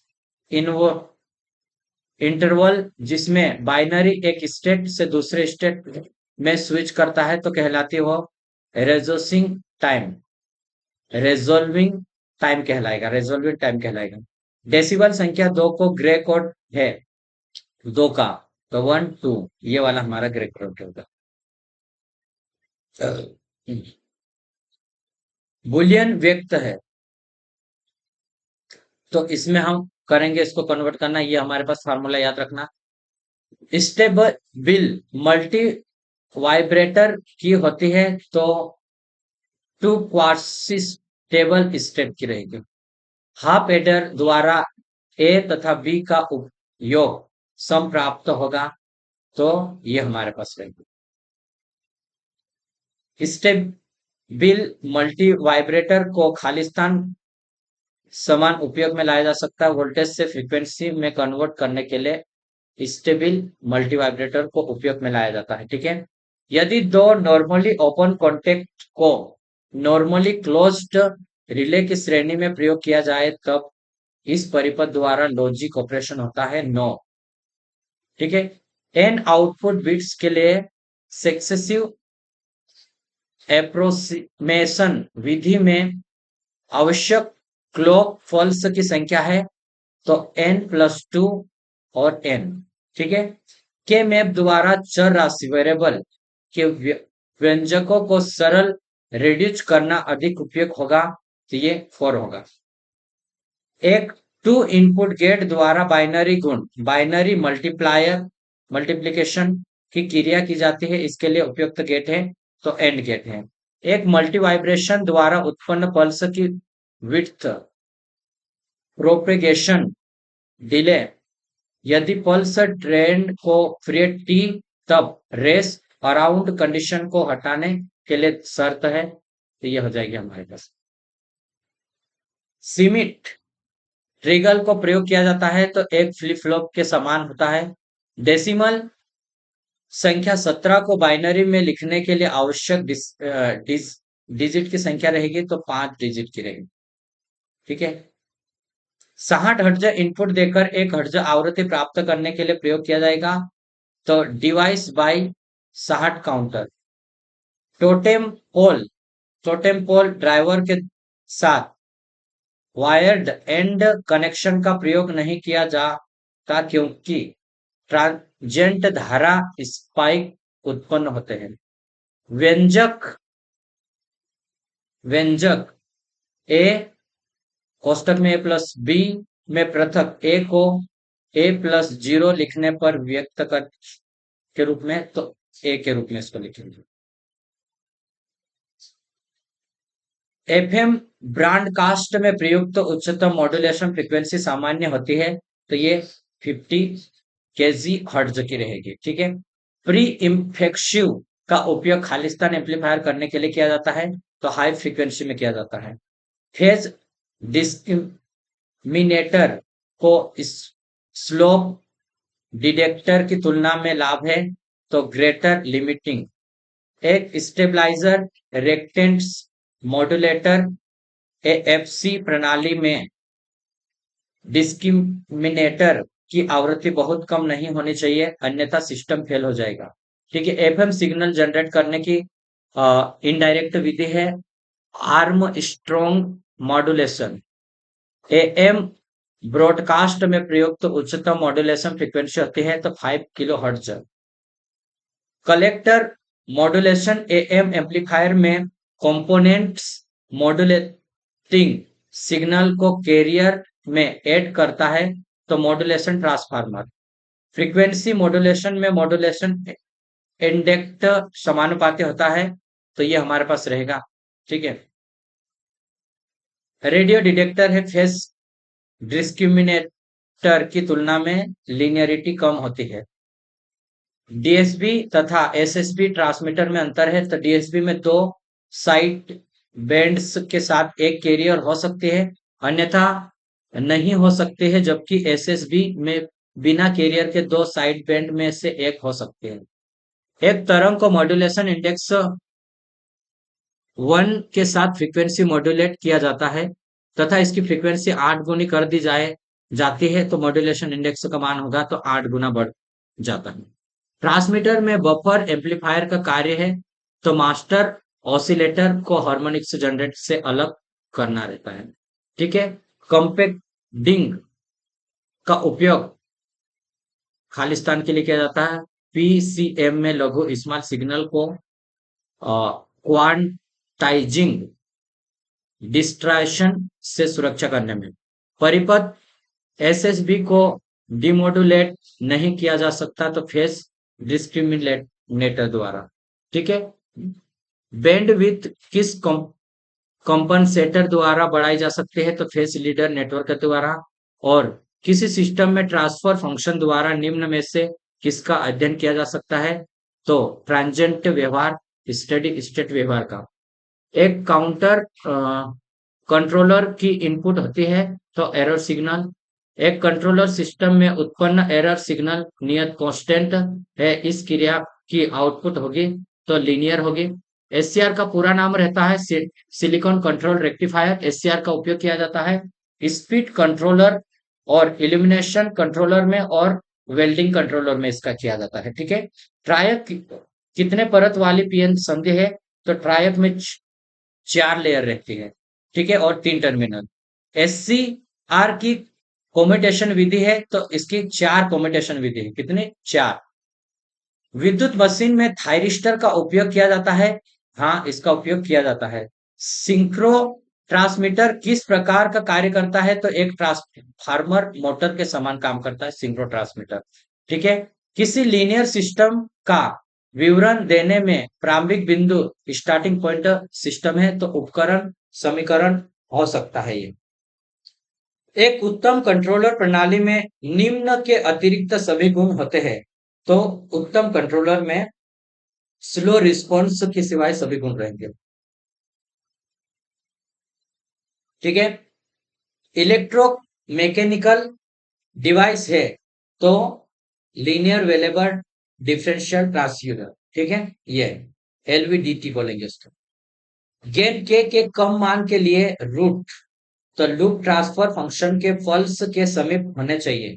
ठीक है। ट्रांसफर फंक्शन का अर्थ है इंपल्स रिस्पॉन्स का लाप्लास ट्रांसफर। ठीक है। सर्वो मोटर का मुख्य दोष है, तो उसका कम ट्रांसफॉर्मिंग बलाघूर्ण स्टार्टिंग टार्क कम रहता है। सर्वो मोटर के कारण उत्पन्न नॉन लीनियरिटी सेचुरेशन है, तो रेफरेंस इनपुट तथा वास्तविक आउटपुट सिग्नल के अंदर को कहते हैं, तो इसको कहेंगे एक्चुएटिंग। ठीक है। एक्चुएटिंग। कौन से सिस्टम को अधिक वरीयता प्रेफरेंस दी गई है, तो अंडर डैम्प्ड को अधिक प्रेफरेंस दी गई है।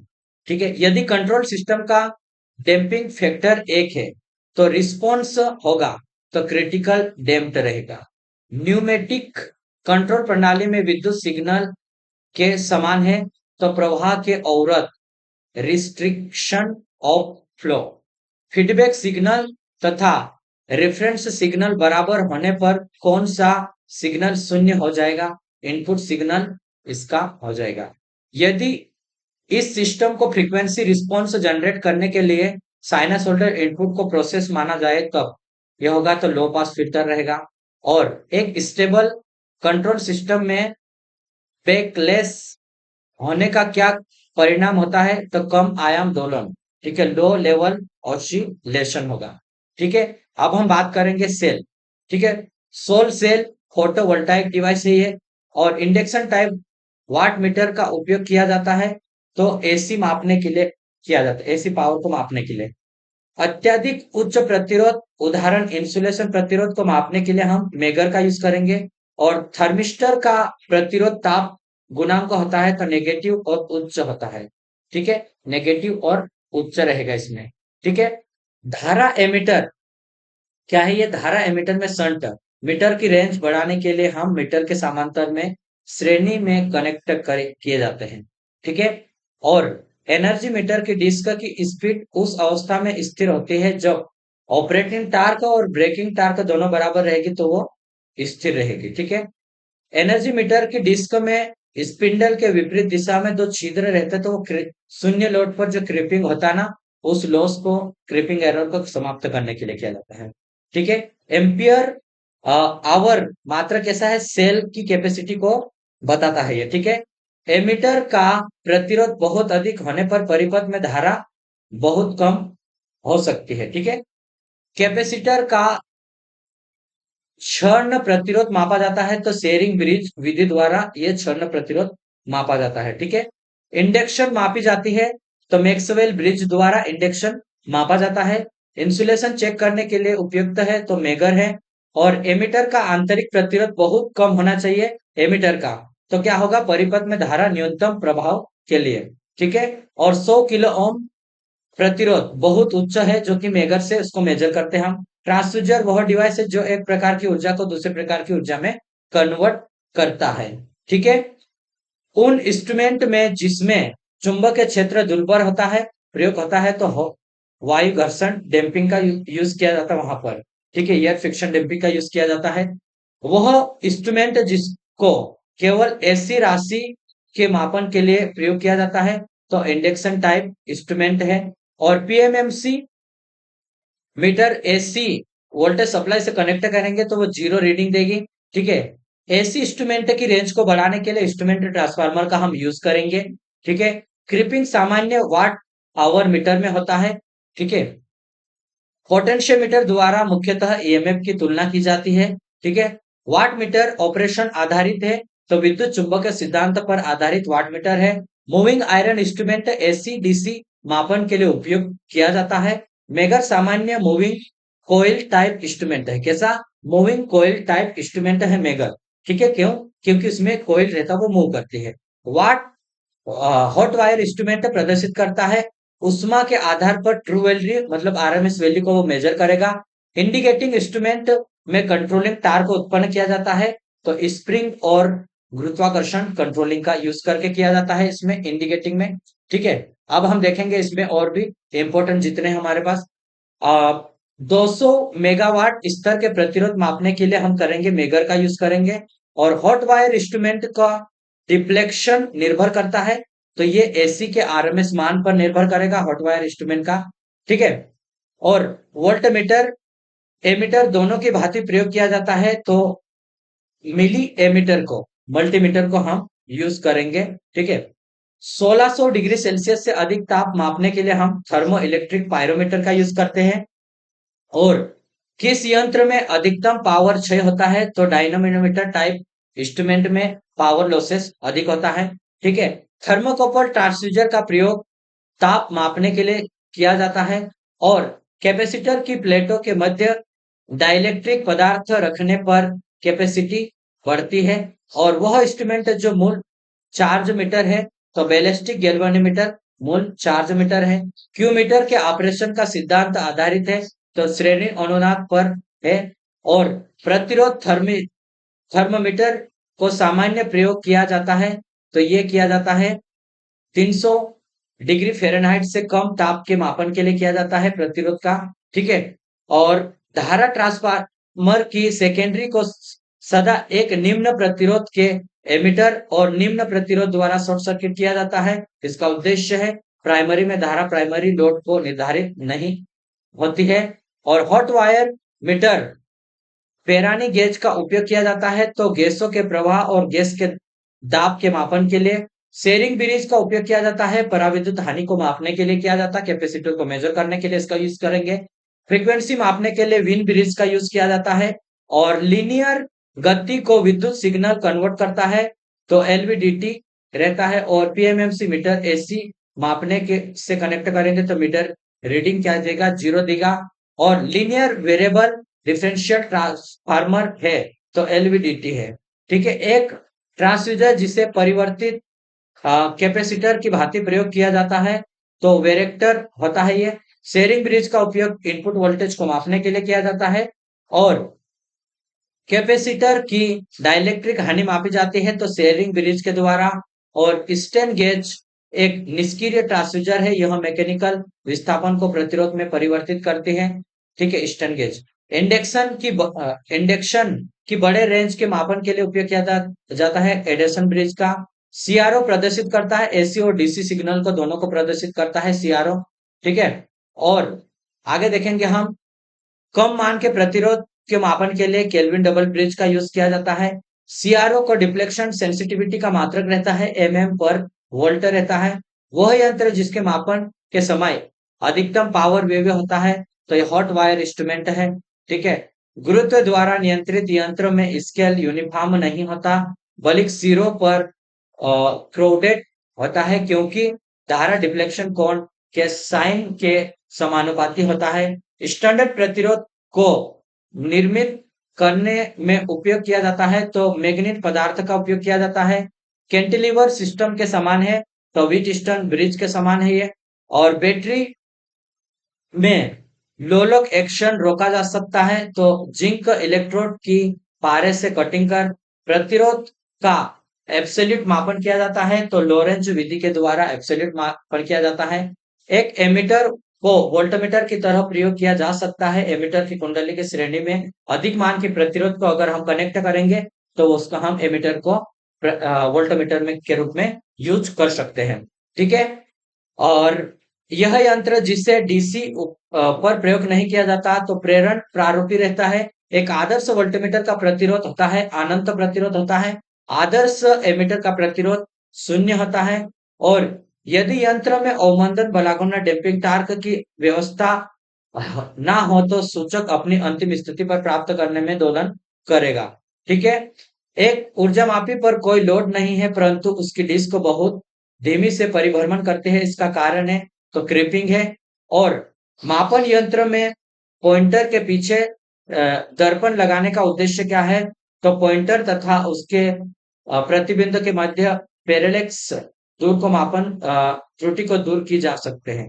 ठीक है, इंटीग्रेटिंग टाइप यंत्र रहता, ऊर्जा मापी यंत्र रहता है। वाट मीटर की सेंसिटिविटी ओम पर वोल्ट रहती है।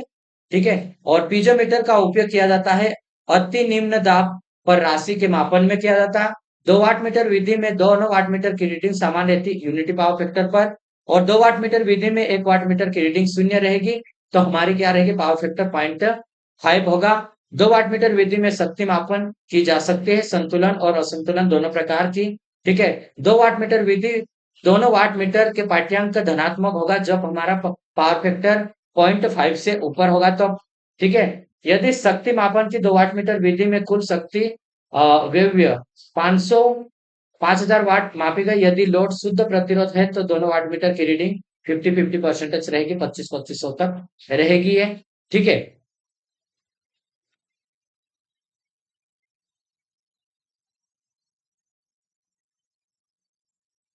अभी हम देखेंगे, इसमें ज्यादा नहीं, हमारे पास एक दो चैप्टर और बचे होंगे जिसके हम इम्पोर्टेंट पॉइंट्स को डिस्कस करें। ठीक है, ये एक लेक्चर में अच्छा है कि हम बहुत सारे टॉपिक को कवर कर लिए। ठीक है, तो अब हम इसमें देखेंगे हमारे पास जैसे ट्रांसमिशन से रिलेटेड, हाई ट्रांसमिशन लाइन में प्रोटेक्शन के लिए रिले यूज करते हैं, तो हाई ट्रांसमिशन लाइन में रिलेक्टेंस का यूज करेंगे। ठीक है, और मध्य ट्रांसमिशन लाइन में प्रोटेक्शन के लिए कौन से रिले यूज करेंगे, तो प्रतिबाधा जिसे इम्पीडेंस रिले यूज करेंगे हम, इम्पीडेंस रिले। ठीक है, इम्पीडेंस। और लघु संचरण लाइन में प्रोटेक्शन के लिए रिले का यूज करेंगे, लघु संचरण में तो ओम रिले का यूज करेंगे हम। ठीक है, इसको हम बोलेंगे मोह रिले भी बोलेंगे। ठीक है, मोह रिले भी बोलेंगे इसको हम। ट्रांसफार्मर में इंटरनल फॉल्ट के लिए उपयुक्त होती है, तो बुकस रिले का हम यूज करते हैं जो गैस से ऑपरेटेड रहती है। ट्रांसफार्मर में बाह्य फॉल्ट के लिए उपयोग किया जाता है, तो फ्यूज का यूज करते हैं हम। ठीक है, दो लाइन के शॉर्ट होने पर कौन सी युक्ति सुरक्षा प्रदान की जाती है, तो फ्यूज का हम यूज करते, वो हो उसको सुरक्षा प्रदान करेगी। घरों में लगाए जाने वाले फ्यूज किस प्रकार के होते हैं? तो किटकिट के फ्यूज हम घरों में यूज करते हैं। फ्यूज किस पदार्थ के बने हुए उसकी हम बात करेंगे तो लेड और टीन के बने होते हैं। ठीक है, टीन और लेड के इसका यूज करेंगे हम।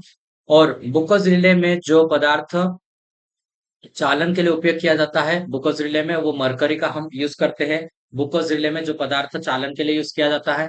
ठीक है, और सिंगल वे स्विच को प्रयोग किया जाता है तो 0 से लेकर 115 वोल्ट तक इसका हम यूज करते हैं। फ्यूज को लाइन के किस में जोड़ते हैं? फ्यूज को लाइन के सीरीज में जोड़ा जाता है, श्रेणी में। ठीक है, फ्यूज को किस लाइन में नहीं जोड़ा जाता है? तो उसको न्यूट्रल वायर के साथ इसको नहीं जोड़ा जाता है, इसको ध्यान रखना है। ठीक है, सिमेट्रिकल फॉल्ट में लाइन में धारा और वोल्टेज का मान कैसा आता है? तो उसमें समान रहता है और एंगल भी उसमें 120 का एंगल रहता है। ठीक है, असिमेट्रिकल फॉल्ट में लाइन में धारा और वोल्टेज का मान समान नहीं होता है, असमान रहता है। ठीक है, मोटर में ओवरलोड प्रोटेक्शन होता है तो ओवरलोड कोयल का हम उसमें यूज करते हैं। और नाइफ स्विच का उपयोग किया जाता है। नाइफ स्विच का उपयोग 650 वोल्ट से ऊपर हम इसका यूज करते हैं। स्विच पर लगे इंसुलेशन प्राप्त होते हैं। तो ये पोर्सलिन या अभ्रक जिसे माइका बोलते हैं हम। ठीक है, माइका का इसका यूज करते हैं हम। ओम रिले का उपयोग किया जाता है, लघु संचरण लाइन की सुरक्षा के लिए यूज किया जाता है। एडमिटेंस रिले का यूज, एडमिटेंस रिले को हम रिलेक्टेंस रिले भी बोलेंगे और मोह रिले भी बोलेंगे। ठीक है, जो कि हाई लॉन्ग ट्रांसमिशन लाइन में यूज किया जाता है। ठीक है, इंडक्शन कप रिले का उपयोग कैसे किया जाता है किसमें? तो ये फेस टू फेस फॉल्ट से सुरक्षा प्रदान करने के लिए इंडक्शन कप रिले का यूज करते हैं। और मोटर में नो लोड प्रोटेक्शन होता है तो नो लोड कोइल के द्वारा नो लोड प्रोटेक्शन होता है। मोटर में आर्थ फॉल्ट प्रोटेक्शन होता है तो आर्थ के द्वारा आर्थ फॉल्ट प्रोटेक्शन होता है। और प्रत्यावर्तक जिसे अल्टरनेटर की सुरक्षा के लिए हम प्रोटेक्शन के लिए किसका यूज करते हैं? तो मर्ज प्राइस द्वारा हम इसकी सुरक्षा करते हैं। सर्ज डाइवर्टर क्या होता है? तो स्पार्क गैप के श्रेणी में अरेखीय प्रतिरोध जो तीव्र स्विच की भांति उपयोग किए जाते हैं।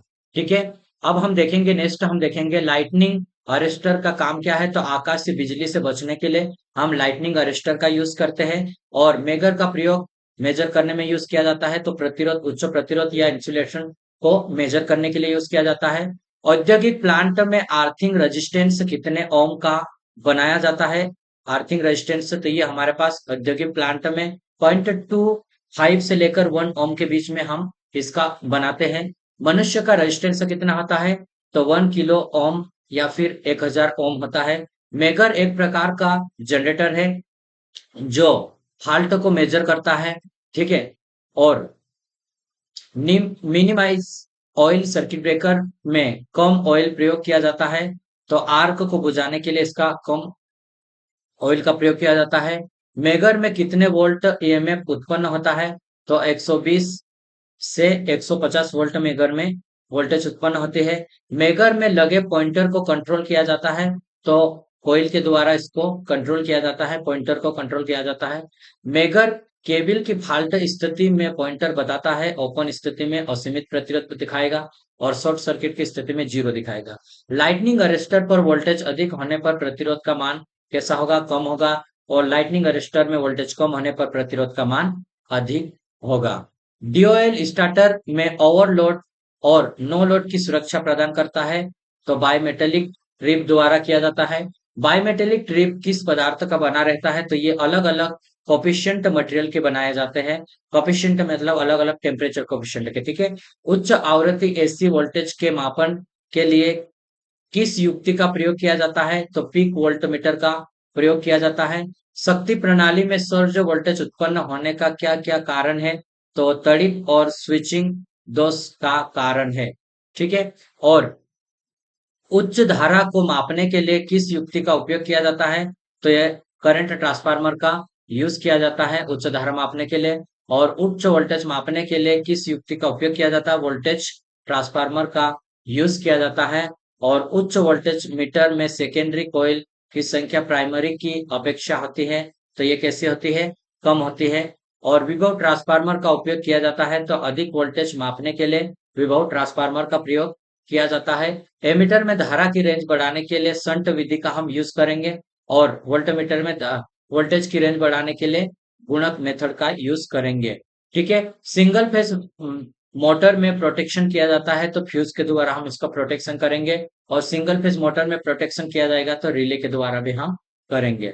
ठीक है। रिले फ्यूज किस अवस्था में प्रयोग किया जाता है, तो मोटर की सुरक्षा के लिए हम इसका यूज करेंगे। थर्मल प्रोटेक्शन स्विच का उपयोग मोटर को किससे बचाने के लिए किया जाता है, तो ओवरलोड से बचाने के लिए किया जाता है। मोटर पर लोड बढ़ाने पर लोड धारा का मान होगा तो अधिक होगा इसमें, और मोटर पर लोड अ, अ, मोटर को ओवरलोड से बचाने के लिए किस स्विच का उपयोग किया जाता है मोटर पर, तो थर्मल स्विच का यूज किया जाता है। ट्रांसफार्मर में ऑयल की नमी से बचने के लिए किस पदार्थ का प्रयोग किया जाता है, तो सिलिका जेल का यूज किया जाता है। ठीक है। और ट्रांसफार्मर में ऑयल के परीक्षण किया जाता है किट कैट विधि के द्वारा किया जाता है। ब्रेकडाउन वोल्टेज वी और गैप डी में संबंध है। तो ये बराबर हमारे पास वोल्टेज बटे के होगा। ठीक है। अब हम इसमें देखेंगे अलग, और हमारे पास कितने और इंपॉर्टेंट पॉइंट है उसको देख लेते हैं हम। ठीक है। तो देखो, ट्रांसफार्मर में बुकोस रिले का प्रयोग किया जाता है, तो ये समांतर क्रमों में किया जाता है बुकोस रिले का प्रयोग। ठीक है। आइसोलेटर को किन परिस्थिति में चालू किया जाता है, तो नो लोड की स्थिति में आइसोलेटर को ऑन करेंगे हम। बैक ऑफ प्रोटेक्शन का उपयोग किस दोष में किया जाता है, शॉर्ट सर्किट दोष में किया जाता है। और किस लाइन फॉल्ट में शॉर्ट सर्किट धारा अधिक होती है, तो थ्री लाइन शॉर्ट सर्किट में इसकी धारा अधिक रहेगी। ठीक है। मर्ज प्राइस प्रोटेक्शन को किस नाम से जाना जाता है, तो डिफरेंशियल प्रोटेक्शन के नाम से जाना जाता है। दूरी रिले का ऑपरेशन किस पर निर्भर करता है, वोल्टेज और करंट के अनुपात के ऊपर दूरी रिले का ऑपरेशन निर्भर करेगा। त्वरित चालक किस पदार्थ के बनाए जाते हैं, तो एल्यूमिनियम की चक्तियों द्वारा बनाए जाते हैं।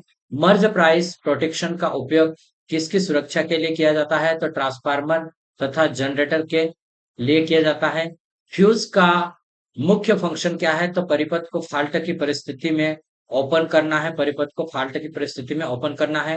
अर्थिंग प्रोटेक्शन किस दोष में प्रोटेक्शन के लिए आवश्यक है, तो विद्युत झटके से बचने के लिए ये आवश्यक है। थ्री फेज लाइन की पूर्ण दक्षता के लिए किस प्रकार की रिले आवश्यक होती है, तो टू फेज एंड वन भूदस रिले की आवश्यकता रहती है। टू फेज एंड वन भूदस रिले की। रिले का टाइमिंग ऑपरेशन होता है तो 0.002 सेकेंड का रहेगा। ठीक है। सर्किट ब्रेकर की एक युक्ति है, मैनुअल ऑपरेट करेंगे हम इसको, और सर्किट ब्रेकर का टाइमिंग ऑपरेशन रहता है 0.02 से लेकर 0.2 सेकेंड की होती है। फ्यूज की ऑपरेटिंग टाइमिंग रहेगी 0.0002 सेकेंड रहेगी। एचआरसी फ्यूज का उपयोग किया जाता है हाई करंट प्रोटेक्शन के लिए किया जाता है। साधारण सबसे अधिक प्रयोग किया जाने वाला circuit breaker air circuit breaker है, सबसे अधिक प्रयोग। सबसे कम मरम्मत करने के लिए SF6 गैस सर्किट ब्रेकर हम यूज करेंगे। और वाई सर्किट ब्रेकर का कॉन्टेक्ट बना होता है कॉपर और एलआई धातु का बनाया जाता है।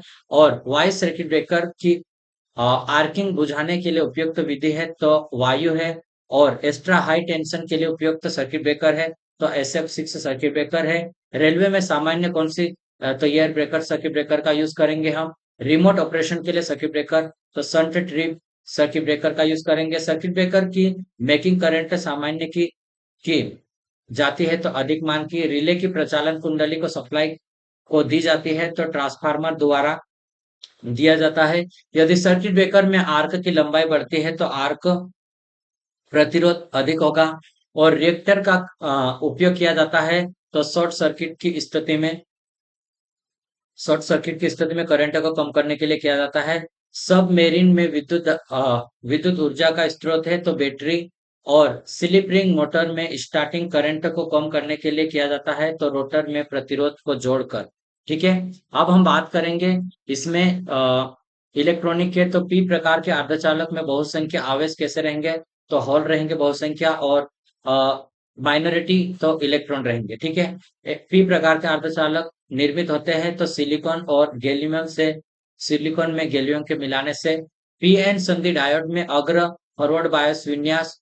पी सिरे को हम बैटरी के धनात्मक सिरे से जोड़ेंगे और एन को नेगेटिव से। जर्मेनियम और सिलिकॉन क्रिस्टल को पी प्रकार का अर्धचालक बनाने के लिए इसमें मिलाने वाले पदार्थ त्रिसंयोजी रहेंगे। चालक विद्युतरोधी और अर्धचालक में अंतर क्या है, तो उसके ऊर्जा अंतर की अपेक्षा चौड़ाई रहती है। ठीक है। पी प्रकार के अर्धचालक में धारा का प्रवाह मुख्य होता है, हॉल के द्वारा होता है। और पी प्रकार के अर्धचालक में होती है इलेक्ट्रॉन की कमी होती है। और पी प्रकार के अर्धचालक बनाया जाता है तो जर्मेनियम या सिलिकॉन में त्रिसंयोजी तत्व मिलाने से। अर्धचालक में स्वतंत्र इलेक्ट्रॉन प्राप्त करने के लिए इसमें मिलाया जाने वाला पदार्थ है पंच संयोजी। ठीक है। इलेक्ट्रॉन का अनुगमन वेग हॉलो से अनुगमन वेग से अधिक होता है। ठीक है। ये भी हमें ध्यान रखना है। और हम देखेंगे और भी इम्पोर्टेंट पॉइंट। पी प्रकार का सिलिकॉन अर्धचालक प्राप्त करने के लिए हमें शुद्ध सिलिकॉन में मिलाना चाहिए, तो एल्यूमिनियम मिला सकते हैं हम। ठीक है। और शुद्ध जर्मेनियम में निम्न डोपिंग प्राप्त एन प्रकार के अर्धचालक बनाया जाता है, तो फॉस्फर मिलाने से हम फॉस्फोरस आर्सेनिक एंटीमनी मिलाने से ये एन प्रकार का बनेगा। सिलिकॉन एक अर्धचालक है जिसमें थोड़ा सा आर्सेनिक मिलाने पर उसमें विद्युत चालकता बढ़ जाती है, और ये आर्सेनिक मिलाने से एन टाइप अर्धचालक बन जाएगा। ठीक है। एन प्रकार के अर्धचालक में धारा का प्रवाह प्रयुक्त होता है तो बाई इलेक्ट्रॉन के द्वारा। एंड फर्मी ऊर्जा स्थित होती है तो 0 केल्विन ताप इलेक्ट्रॉन की कमी की अधिकता पर। और 0 केल्विन ताप पर जर्मेनियम क्रिस्टल का वर्जित ऊर्जा अंतराल फॉरबिडन एनर्जी गैप होता है तो 0.72 रहेगा। और एन प्रकार के पदार्थ में बहुसंख्य और अल्पसंख्य आवेश वाहक majority and minority charge carrier क्रमशः है, तो इलेक्ट्रॉन एंड होल। ठीक है। क्या है? Electron and hole. ताप बढ़ने पर एक अर्धचालक का विशिष्ट प्रतिरोध क्या होगा? घटता है। ताप बढ़ने पर एक अर्धचालक का विशिष्ट प्रतिरोध कैसा होगा? घटेगा।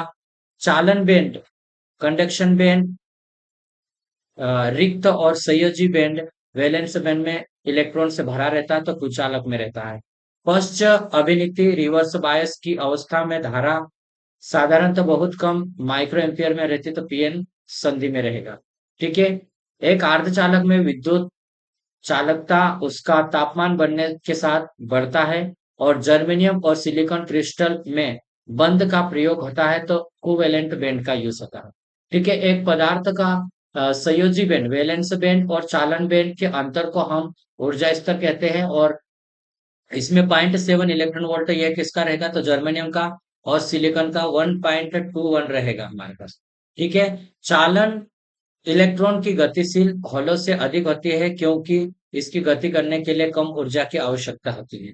ठीक है। इसलिए एन टाइप अर्धचालक इलेक्ट्रॉन बहुसंख्य वाले होते हैं और होल्स की संख्या कम रहती है इसमें।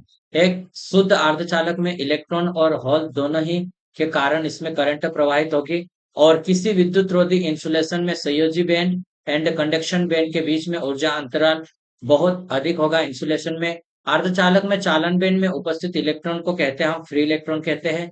और पीएन जंक्शन डायोड विद्युत रोधी की तरह काम काम करता है जब इसे जोड़ा जाए पश्च अभिनीति रिवर्स बायस में। और पीएन जंक्शन का उपयोग नहीं किया जा सकता है तो एसी सिग्नल के आयाम को बढ़ाने के लिए एम्पलीफायर में।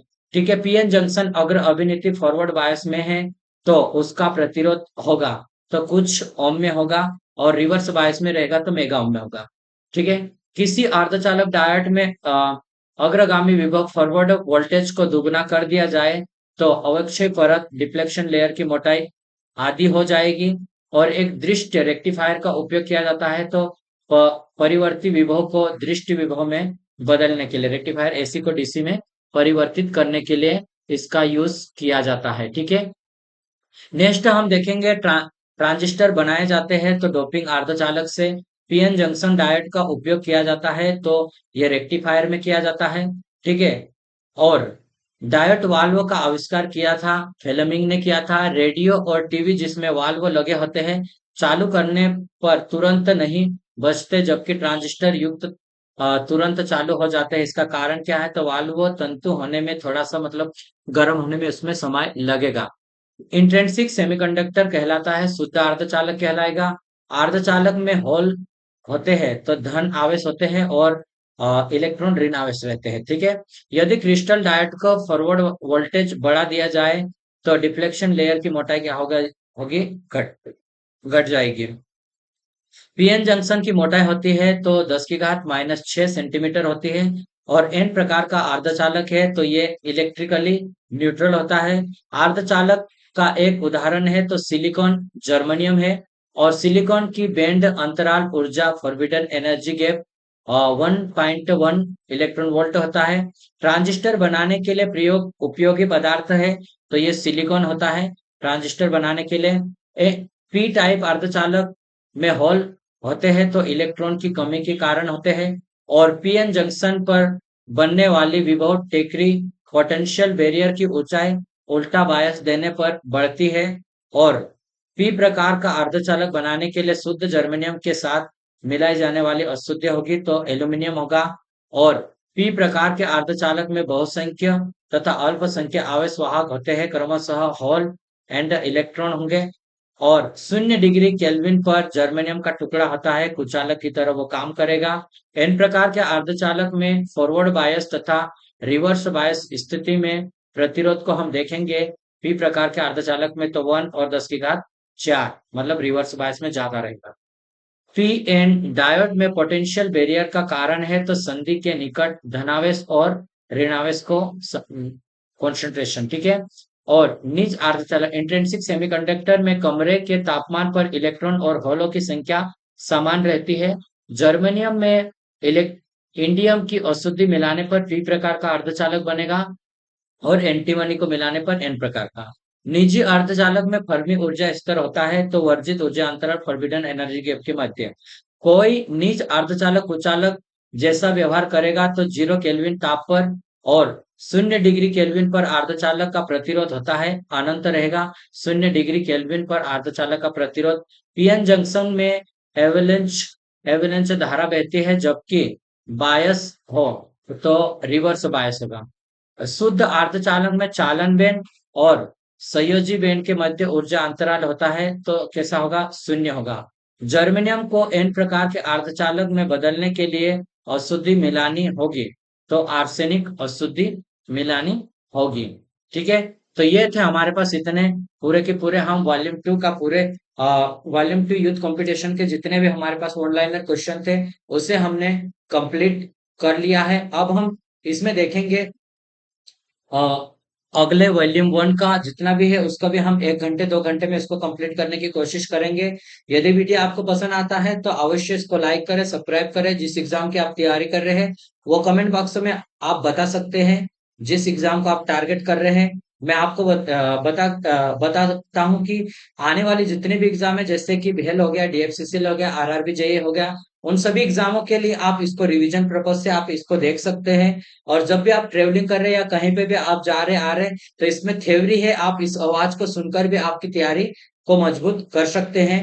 ठीक है, अगर आपको हमारा पढ़ाने का तरीका पसंद आता है तो अवश्य इसको लाइक करें, जुड़े एक दूसरे को आप जो भी आपका फ्रेंड में, जो भी आपके फ्रेंड सर्कल में तैयारी कर रहे हैं उन तक आप भेजें, ताकि वो भी जुड़ सके और उनको भी कुछ ना कुछ बेनिफिट हो सके। ठीक है, वीडियो देखने के लिए धन्यवाद। अब हम मिलेंगे नेक्स्ट वीडियो में। अब तक के लिए अपनी तैयारी को आप मजबूत करें, वीडियो देखें और जो भी है आपकी तैयारी में आपके पास जो भी नोट्स है उसको बार बार रिवीजन करें, आपकी तैयारी इसी में मजबूत होगी। ठीक है, वीडियो देखने के लिए धन्यवाद।